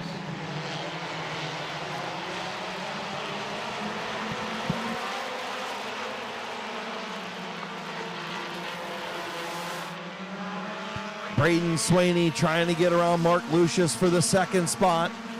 Caden Scott right there in that outside lane, and he gets into Lucius. Lucius almost spins, gets moved up the racetrack, and Caden Scott, the little bump and run right there to move Lucius out of the road. Now Caden Scott almost loses it, and Lucius right back to the bottom of him. New race leader as Braden Swaney goes to the top of the board.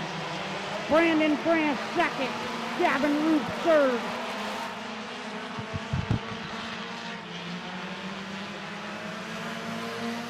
"12 laps in, 8 more laps to go." Brandon France trying to get to the outside of Braden Swaney, and here comes Gavin Root, your fastest qualifier. Top 3 machines, all nose to tail. France looks to the outside of Swaney as Gavin Root in the number 9, right there on the back bumper of Swaney. Who's going to lead lap number 14? Is it going to be Swaney or is it going to be France? France to the top of the board leads lap number 14 with 6 laps to go. Brandon France clears Braden Swaney into turn number 3. France, your new race leader off of turn 4. Now we'll see if Gavin Root can get around Swaney to the 2nd spot. Root to the outside. Swaney trying to keep him up in that high lane. Gavin Root going to swing around and take over 2nd. 4 laps to go. Does Gavin Roop have anything for Brandon France out front?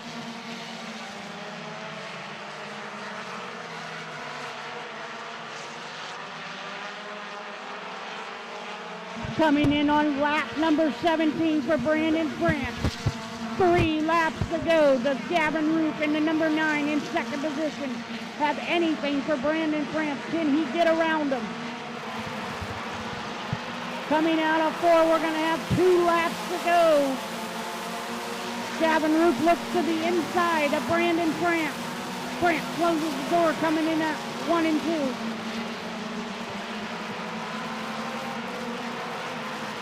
Coming into 3, coming out of 4. Brandon France going to come into the white flag. Gavin Roop looks to the inside again. France closes the door.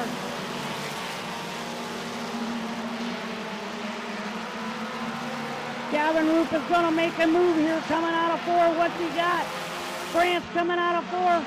France is going to be your winner. Gavin Roop second. Braden Swaney third. Caden Scott fourth. Joe Rooming ninth. Fifth. Mark Lucis sixth. AJ Andrews seventh. Kira Maurer, or Brady Maurer, eighth. Dylan Martin ninth. And Brent Irwin 10th. A good run up front. Gavin Roop with a good run to get up to that second spot. Braden Swaney, a good run as well. But your winner tonight is Brandon France. He'll take his victory lap in the 9:57. And pumping his fist at him in the infield is Gavin Roop, ready to celebrate with him. You know, I mean, I think it's so cool when, you know, like the mini truck guys do, they get together and they cheer for each other. Gavin Roop does a lot of setups. Him and Blaze Bacon, they do a lot of work on a lot of cars for a lot of people. And it's so cool to see them, you know, be happy for the guy that just beat them.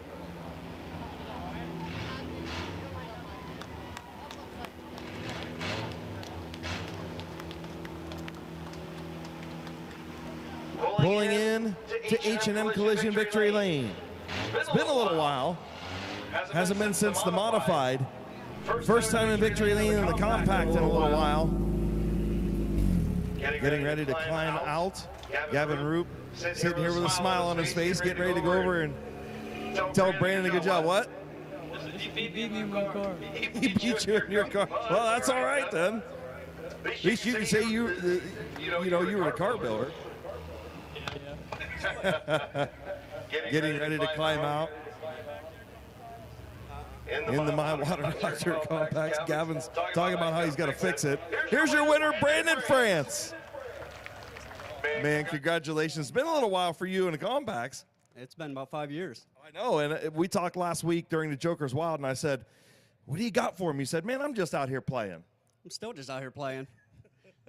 Well, playing got you into Victory Lane. Nothing wrong with that. No, it's been fun, and Gavin's, I mean, he's done everything on this thing. I just drive it. So. Who else you want to thank, man?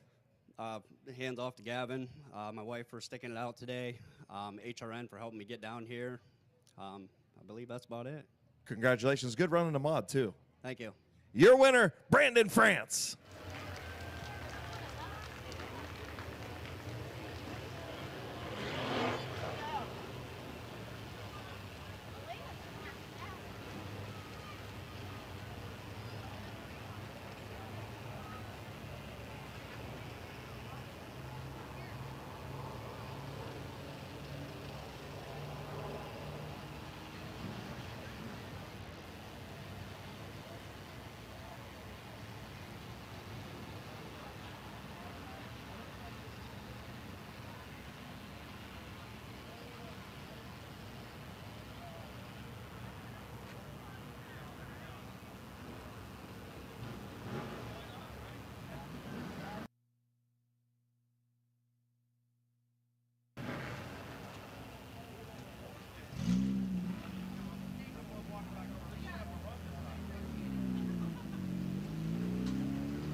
Street Stalkers out there, and then figure eights to wrap up week number 12. Brought to you by Gillen Body Shop at Midvale Speedway.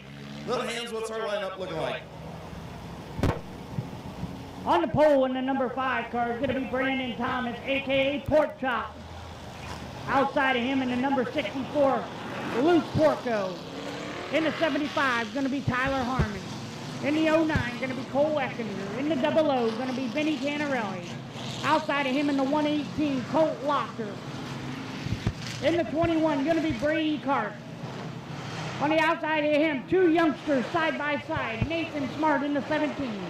The 67, Bob Page. The 75, Bob Passwater Sr. In the 21 car, feature winner. In the late model division, Jonathan Ritter in the 21 car. In the 58 car, outside of him, Zach Kogar. And rounding out the field in the 99, going to be Jason Grove. 25 laps around Midvale Speedway we are going to go for this Wayne Dalton Sales Service Street Stock Division.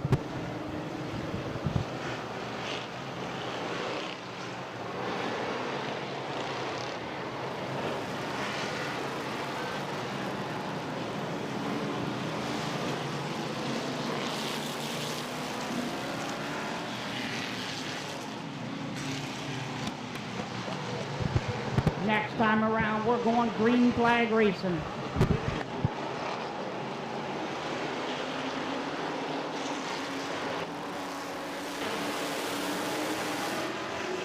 Green flag racing.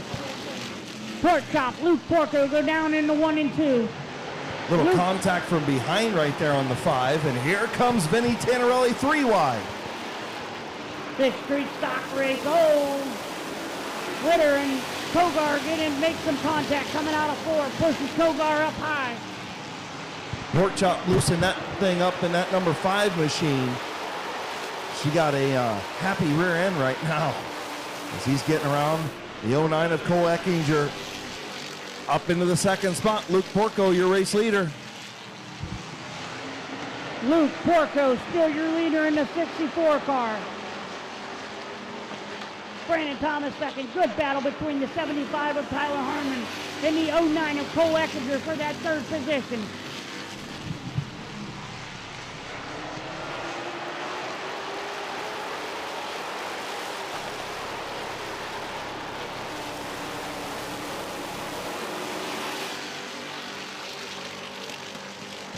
Pork Chop all over the back end of Luke Porco. He looks low.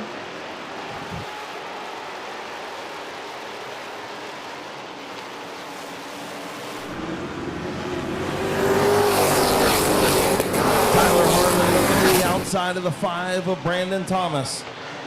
Thomas got into Luke Porco last time around, had to back off. That allowed the 75 to get to the outside. Here comes the 17 and 8 Smart as well. Good battle between Tyler Harmon and Nate Smart. Nate Smart takes the 3rd position away. Here and Luke Porco. Caution, the 118 of Colt Locker got up on the door. The 75 of Tyler Harmon. A lot of damage to the 118 of Colt Locker. Bad break for Colt Locker as he's got a right front flat. He drove up on the side of that 75 car, Tyler Harmon. Bad break. Take a look at the replay on Randy Vision over in turn number 2, and you can watch along with us here in the tower. Getting in there. Here comes the 118 and just got up onto the top of him. Just got in a little too hot and got up onto the door. The 75 of Tyler Harmon.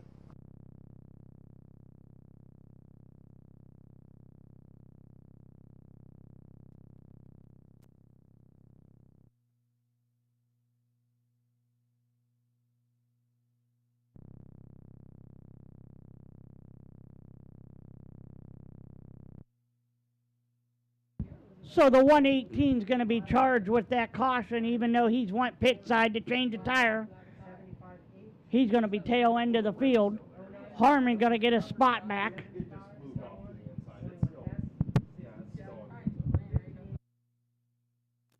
So the 118 of Colt Locker, like you said, being charged. Tyler Harmon will get his spot back in the 3rd position. And we'll go ahead and re-rack and see what happens as Luke Porco, your race leader, Brandon Thomas 2nd, then the 75 of Harmon, the 17 of Smart, and the 09 of Cole Eckinger, your top 5, should be choosing next time around.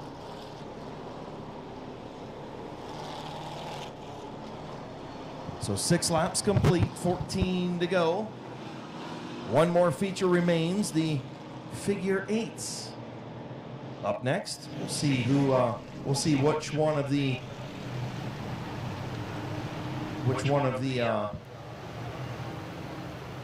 compact guys are going to come down and run in it. See if we can get some more. Yeah, it's definitely going to be interesting. I like watching that figure 8 race, and I wish we get some more cars, and I think we will eventually. But I'll tell you what, I'm going to go back into the street stock race and talk about that 5 car for a minute. You know, his brothers get inducted in the Hall of Fame today. His dad get inducted. If that 5 car could somehow pull off a feature win, not only would it be his first career win, but it would be absolutely an emotional victory lane speech for that number 5 car, Brandon Thomas. Yeah, absolutely. And on the roof of that race car, he's got a montage of pictures celebrating his dad and his brothers getting inducted into the Hall of Fame. But Luke Porco says, hey, I'm here to rain on the party.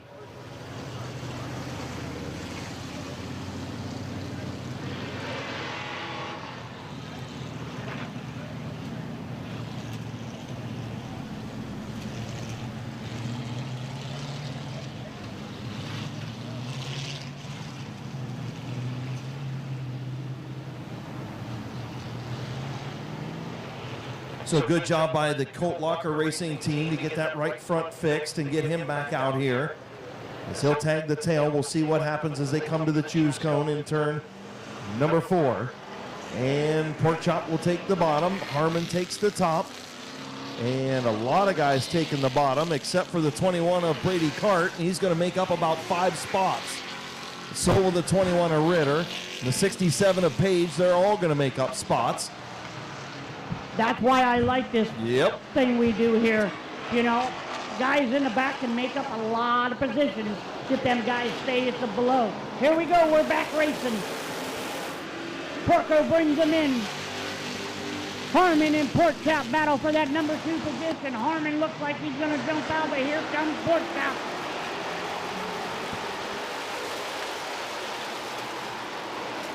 Once again, what a heck of a run that 75 car is doing too. Tyler Harmon, Jonathan Ritter. Bob Pasquale. 21. The 21 of Brady Cart, the 21 of Jonathan Ritter get together in turn 4.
So here we go. Luke Porco trying to hang on.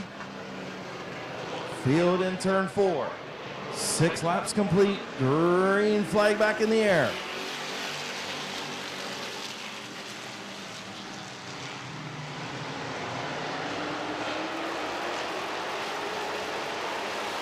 Good battle between that second position once again. Brandon Thomas.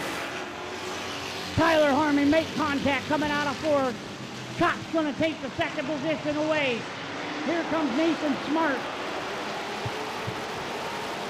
Can Cox run down the 64 car of Luke Porco and get around him? It's one thing to get there, but it's another thing to pass him. Good battle between Harmon and Nate Smart for the 3rd spot and the 09 of Eckinger right there. Youngster Cole Eckinger doing a good job in that ride. Then back to the 00 and 21 of Brady Cart and Vinny Tannerelli. The 75 of Pass Waters, and then the 67 of Page trying to work up. Halfway home this time around, 10 laps in, 10 to go. Is Harmon fading in the outside lane, Eckinger up to 4th.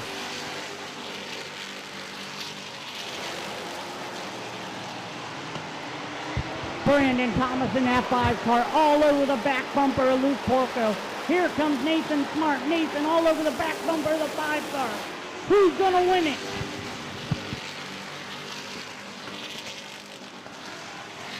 Here comes Brandon Thomas, not going to get the run this time off of 2. Luke Porco protecting that bottom. Pork Chop going to have to go to the outside if he's going to get it done.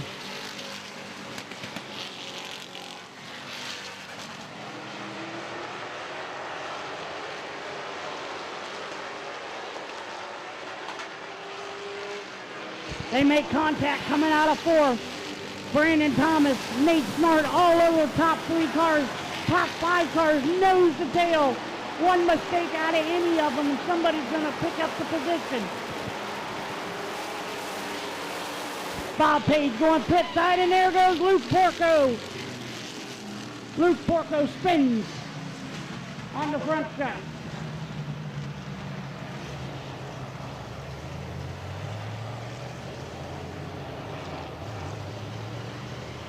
Well, I guess we're going to have to check the replay on this one. Replay for Mid-Vid Racing videos. On Randy Vision in turn number 2. You'll see it like we see it. Eey. Like to see that one from a different angle. Not sure you can tell 100% from this one.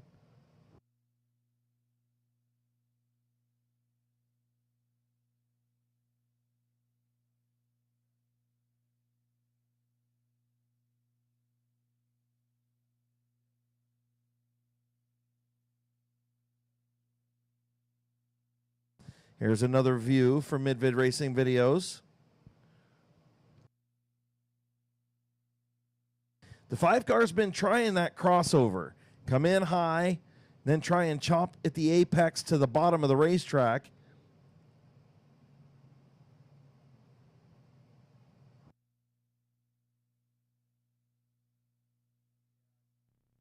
And I think the 5 car just got into him a little bit. And the 5 of Brandon Thomas going to be sent to the tail end of the field. You know, you'd like to see him settle it on the racetrack, right? And you just hate to see stuff like that, you know. It's nothing against Luke Porco.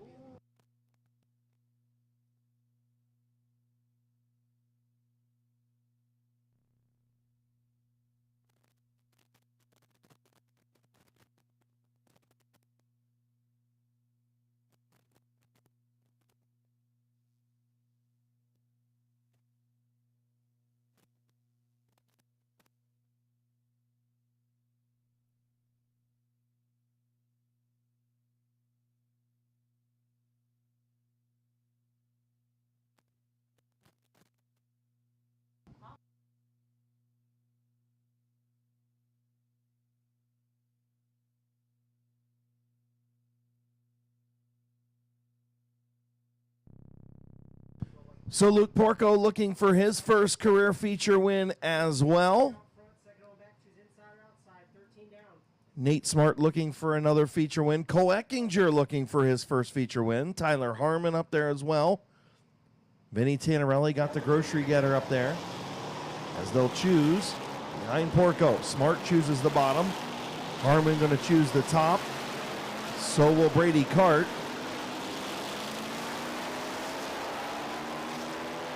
So we're going to have Luke Porco and the 64-year leader, Nathan Smart second, Tyler Harmon third, Cole Eckinger fourth, Brady Cart fifth, Vinny Tannerelli in the double O's, and Cole Walker in the 118, and we're back green flag racing. Here we go, folks.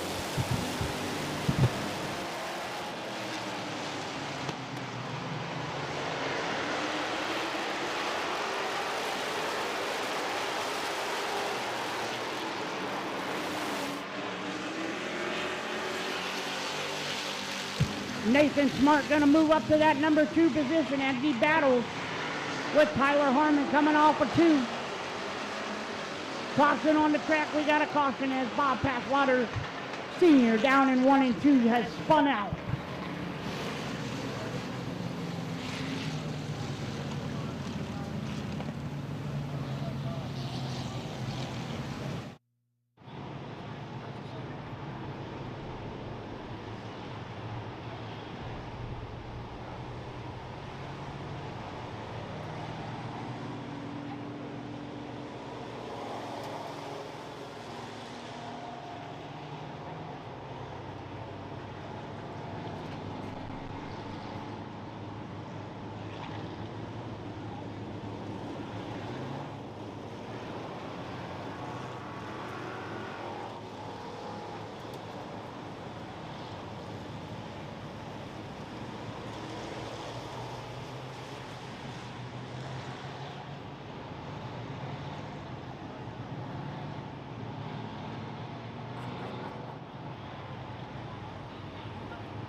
So looking at it on the replay once again in turn 2 on Randy Vision. As the field makes its way into turn number 1. Luke Porco, your race leader.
So tough break for Colt Locker. The caution will be for him, as you guys could see over there on Randy Vision in turn 2. He tried to fill the bottom lane. The problem was the 75 of Bob Passwater Sr. was there. When they made contact, the 75 was at the door at the middle of the corner. He couldn't go any lower. And the 118 of Colt Locker is charged with his second caution. And unfortunately, this year at Midvale Speedway, 2 strikes and you're out. So Colt Locker with his second caution. He is charged. He is sent pit side. Tough break for the 118. Had a good run and, good heat race. It's good to have the 118 back here. Just, wrong place, the wrong time a couple times in this feature. Yeah, it's a shame, but like you said, Chris, 2 strikes and you're out. I mean, he was coming down. He was trying to close the hole up, but Bob Passwater Sr. was there. And it's just a tough break for the 118, and they made contact, and it is what it is.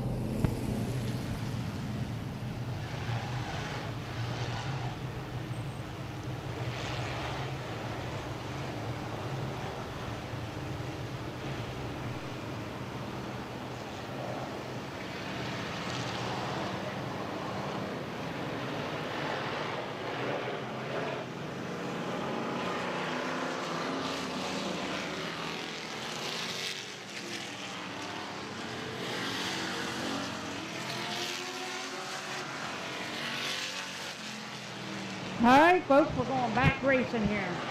Luke Porco in the 64-year leader. Nathan Smart second. Tyler Harmon third. Cole Eckinger fourth. Brady Cart fifth. And we're green flag racing.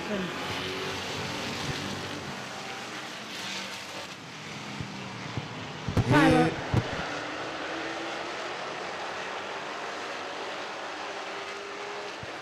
I was going to say, here comes Tyler Harmon, but Luke Porco pokes back out in front. And now here comes Nate Smart looking to the inside of Tyler Harmon. Little contact from Cole Eckinger in the back. And what a good run the 09's having. Cole Eckinger really starting to be a player in these things. He is, absolutely. He's doing a real good job as Tyler Harmon got loose coming off of and we got a wreck down in 3 and 4. 1 and 2, excuse me. I may or may not have just put the kibosh on the 09 of Cole Eckinger because he just got in to the 21 of Brady Cart, and I don't think Vinny Tannerelli is very happy with the 09 driver right now. Brady Cart down there, he's moving. Bob Passwater Sr. and Brandon Thomas, unfortunately, down there connected together in 1 and 2. Yeah, and we'll have to check this on the replay too. And I don't know what started it, but I have a feeling it's between the 09 and 00 coming off of turn number 4.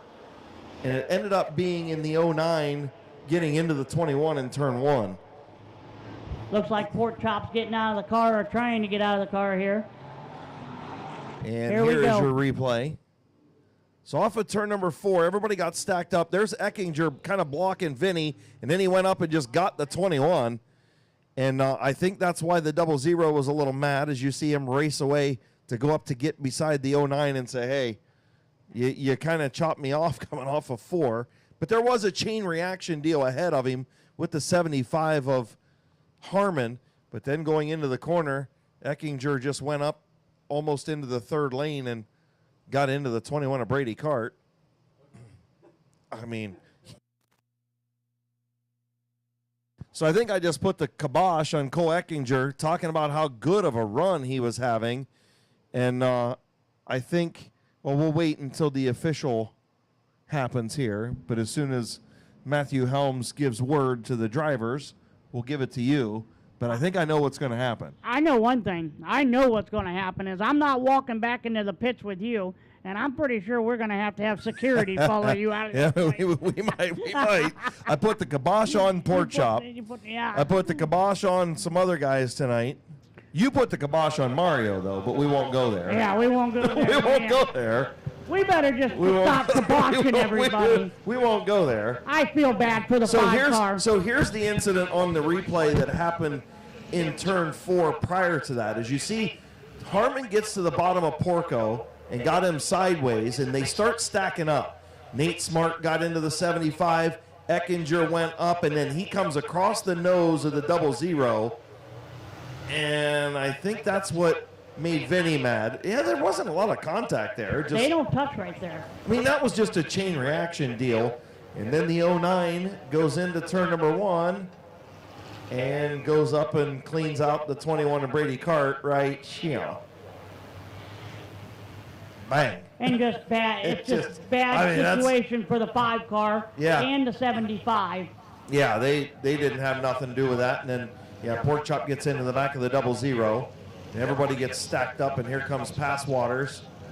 And, didn't see that. He gets up into the window of Brandon Thomas. Didn't see that until that replay right there. Great job by Mid-Vid Racing Videos, as you guys could see that down there. Didn't see the 75 get up into the window. No, but and you see why window nets are important here at Midvale Speedway. Right, I'm pretty sure the 5 car on the driver's side, that driver's side's probably destroyed, because it almost looked like he was in the window, but he wasn't. Right. Yeah, it's just a bad break for both guys. Sinks. Had nowhere to go. I'll tell you what, I will say this. The 5 car had a good run, and the crew made some great changes to that car because it came to life in the feature up there. First lap, it was a little cattywampus in the rear end, but after he got a little heat in the tires, boy, I'll tell you what, thing came to life. Good job by the crew. Just sucks it has to end this way. Yeah, I'm telling you what, and I'm going to still say this to this day. That 5 car is going to put it in victory lane one of these nights before the year is over. There's no doubt. He's just getting better and better week in and week out. I mean, a lot of people don't know that, Pork Chop's only been in that seat really just about a dozen times or so. I mean, he doesn't even have a full season under his belt. Right. In a race car. Right. I don't think he's raced that thing 20 times. Oh yeah, no, he hasn't. Maybe a dozen, maybe. Oh yeah. Look at they ripped the door right off that car. Unfortunately, poor Chops. I feel bad for him. Yeah, and that's why you put plating in the right side of that machine. Look at the camera right there in turn 2. You see, that's why you put that extra plating there. That's why you put a window net there. I mean, that's why all that stuff has to be there. What is that in the front end of the car? Is that the door? Yeah, that's the door. Just hanging there. Yeah, it's hanging around. Yeah. EPS Packaging getting some good Quaker drive-through, getting some good sponsor time though on the big screen TV. And also Kimball's and QDA, H&M Collision, Quaker drive-through, Performance Towing. You're welcome for the extra added advertisement tonight at Midvale Speedway. Absolutely. Absolutely.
Well, I guess Pork Chop couldn't get out of the car because the 75 was there, and I think he looked it over and said, hey, just cut the right front off of this thing and let me go.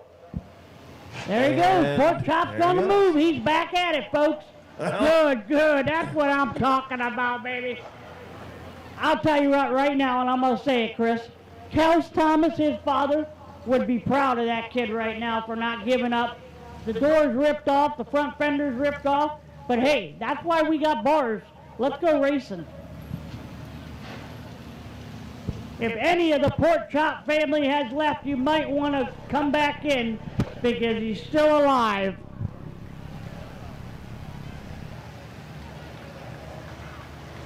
That thing looks like it's been through a war. But you look at it on the right side and you think, oh, that's a good-looking race car. You look at it from that side and you say, oh, my God. Hey, we'll really be able to see what he's doing now. We'll be able to see. Yeah. Look, we got a good close-up on the Randy Vision. You have an in-car camera with no in-car camera. Go ahead and wave at us, Chops, if you can hear us out there. He can't hear you. Jesus. Good for him. Good for him. That's All dedication right there, man. Gonna try and get him back where he belongs. And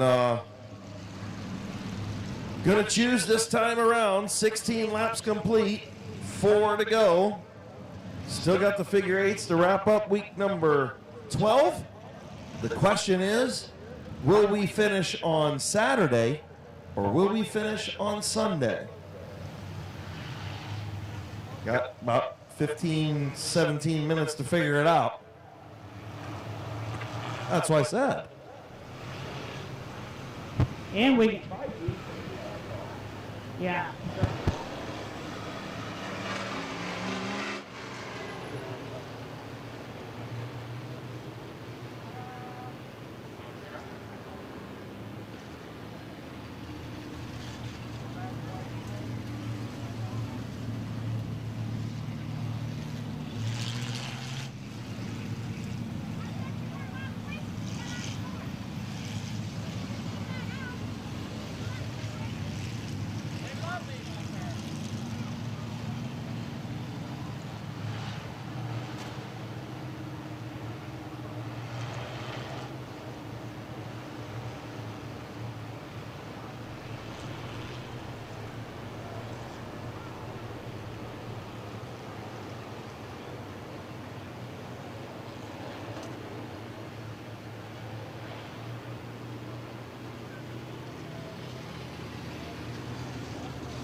Okay, so just so everybody is clear, the 5 of Brandon Thomas climbed out onto his window, but he never got out of the car because the 75 of Pass Waters was there. He never made contact with the ground.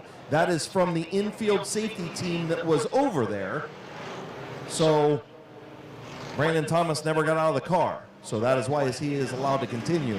As long as your feet don't hit the ground, you are not out of your car. So... Right, and I mean, he was just talk to looking the at the infield car. safety team. So, not my call, not your call, and not their call.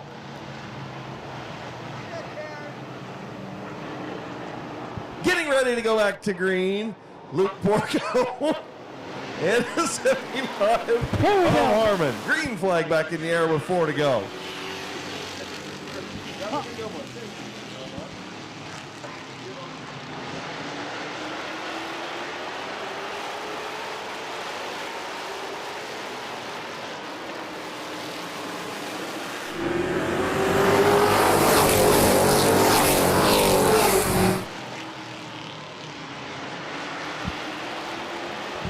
Good battle between the second position of Tyler Harmon and Nathan Smart. I think the rear end, Chris, is bent on the 5 car. Because if you look at it, the right rear tire is sunk in. White flag in the air for Luke Porco. Still looking for that first feature win. Here comes Harmon, here comes Smart. Little bit of contact off of turn 2. Into 3. Final time, Nate Smart to the outside. Who's going to win it? Luke Porco. Nate Smart second, Tyler Harmon third, Zach Koger fourth, and Brady Cart in fifth. What a race. What do you folks think about that? Good racing.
first career win for this 64 car, Trenton Service. Alacare Hair Studio, DMV Machine. Come paint Odie with us. Warehouse. As he's getting unbuckled. Who we got on the back? Grandpa coming in. We buy houses.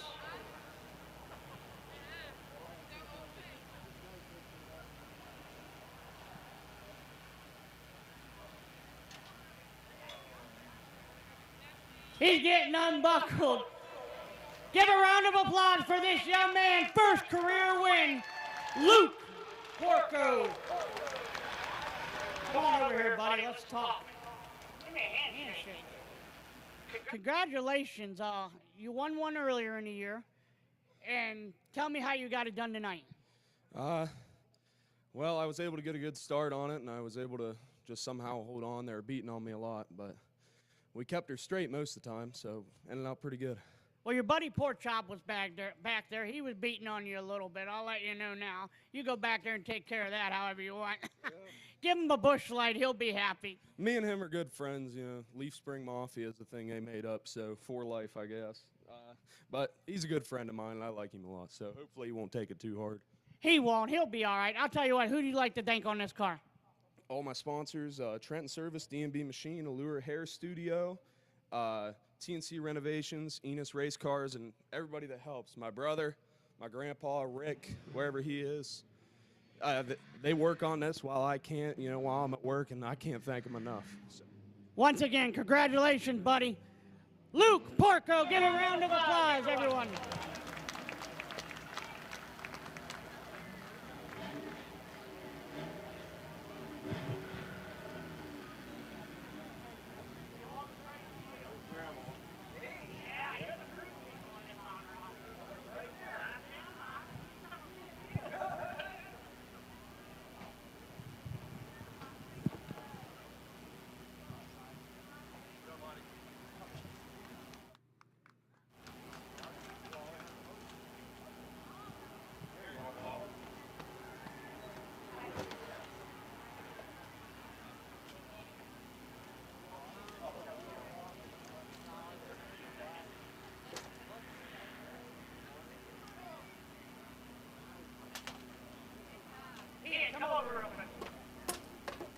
Ian Porco, one of our modified drivers, got in a wreck a couple months ago. We're going to make this real quick.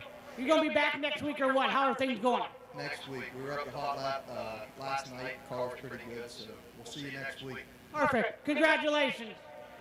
Once again, give a round of applause for Ian Porco and Luke Porco.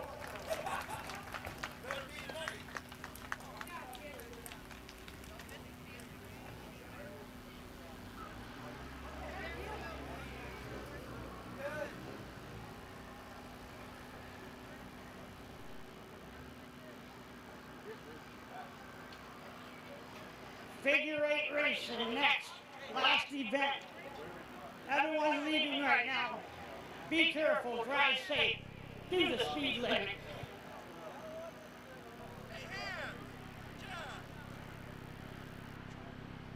Uh-oh, calm down here. We're gonna do it down here, aren't we?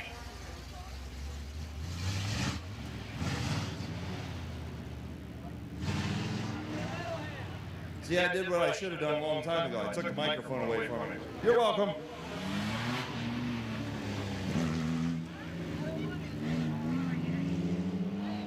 So, Luke Porco, his first or second career win, however you want to figure it out. It looks like we got 3 figure 8 machines. We got the 00 of Blake Miley, the 957 of Gavin Roop, and the 68X of Josh Robinson. So we'll see how this plays out. Looks like nobody else wanted to come out and play tonight with the figure 8s. But nonetheless, we're going to let them rip. here on Gillen Body Shop night at Midvale Speedway. Getting ready to go green, Gavin Roop, Blake Miley, Josh Robinson. Green flag in the air.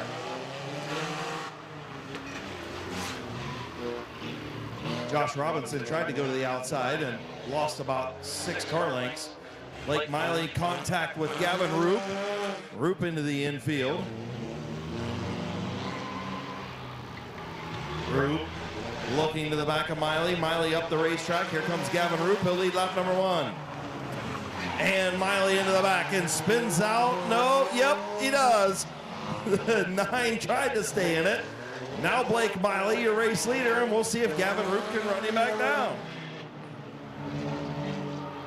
All right, that's one way to get around him. Blake Miley will lead lap number 2. And I would bet that there's some payback coming. Oh, yeah, this is going to be interesting, Chris. There's definitely going to be some payback. Josh Robinson in the 3rd spot still out there. Here comes Gavin Roop.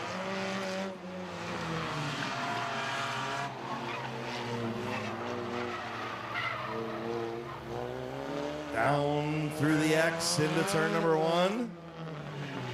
Gavin Roop trying to get around the 00 of Miley in the car that just won the compact feature with Brandon France. Miley leads at the line by a nose.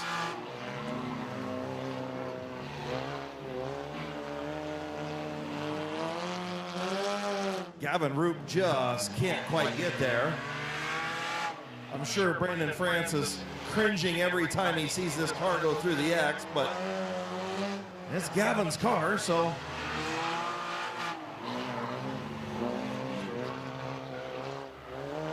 Tell you what, Chris, I'm impressed with Gavin Roop. Got up beside him. There's some clean racing, even though he's all over the back bumper of that 00 car. We're going to see what happens. 4 or 6 laps complete. So halfway home, 6 in, 6 to go. Blake Miley and Gavin Roop. Miley doing a good job out front and keeping Roop back there. Just as I say that, Roop tries to get to the inside. A little bit of contact. Miley closes the door.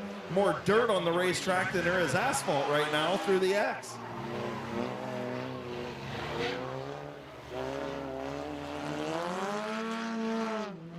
And in typical Gavin Roop fashion, he hasn't paid Blake Miley back, even though he probably owes him a couple. Oh, there it is. Contact. And Miley going to hang on to it. And he's going to keep the lead. Wow. Gavin Roop tried to get around him, and Miley stays in there. And I think Gavin Roop's got a flat. Gavin Roop with a flat right front tire. Blake Miley is now your leader, and Robinson up to 2nd. Tough break for Gavin Roop as we're in lap number 9. 3 laps to go, Chris. 3 laps to go. 2 coming around this time for Blake Miley and Josh Robinson.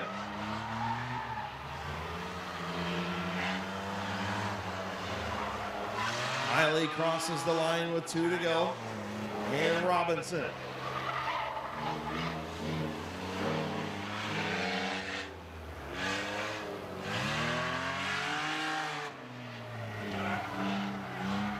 White flag for Blake Miley.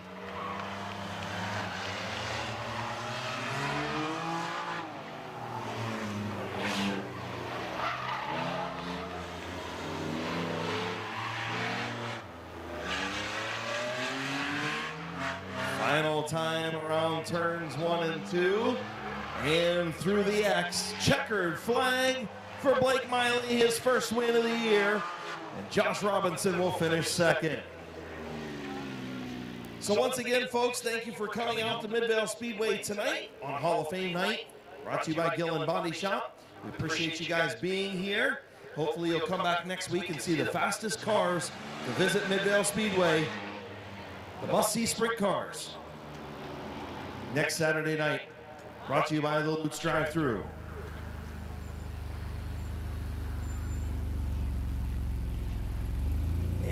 and getting ready to climb out into victory lane. First figure 8 win of the year in the 00. Second win of the season. Okay, gives me the number 2. Hand says he's out. Good job. Blake's even got a phone holder in there on the dashboard, which is interesting.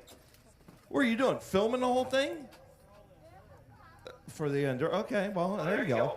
Here's your winner, Blake Miley. The crowd goes wild. Dude, you got a phone holder in there on the dashboard. The thing's still got the air conditioner knobs in there. The heater works, but the heater works? The heater works, but not the air conditioner. Oh, okay, well, that's good. I'll tell you what, good battle with Gavin. You got him one time, got around him, right? You got to do what you got to do. I mean, that car, that's a race car, right? And then he tried to get you back, and he ended up cutting a right front tire. Oh, did he? I didn't see what happened to him. Yeah, we were just beating on one another back and forth. I mean, it's hard to pass on these, and he's got a fast car. I mean, it's full-blown race car. I mean, it just won A. Yep. I mean, did you have fun? oh yeah, it's always a blast. You going to be down here on the Night of Destruction with this thing? Yeah, for sure. What are you looking forward to the most? Flagpole race? I'm not running nothing else but just a figure 8. But a buddy of mine's gonna run another car I got, and he's gonna run the enduro and some other stuff maybe. Cool. Who you want to thank on this 00, man? Thank my boss, Keith Anthony, for it's his car. He lets me run it, and I just take care of it. And Matt Wallach has helped me out towing it and working on it and pulling the frame, and that's about it, really. It's just we keep it between the 3 of us, and we all run it in enduros and stuff. Well, congratulations, man. Good job. Thank you. Another win for Blake Miley.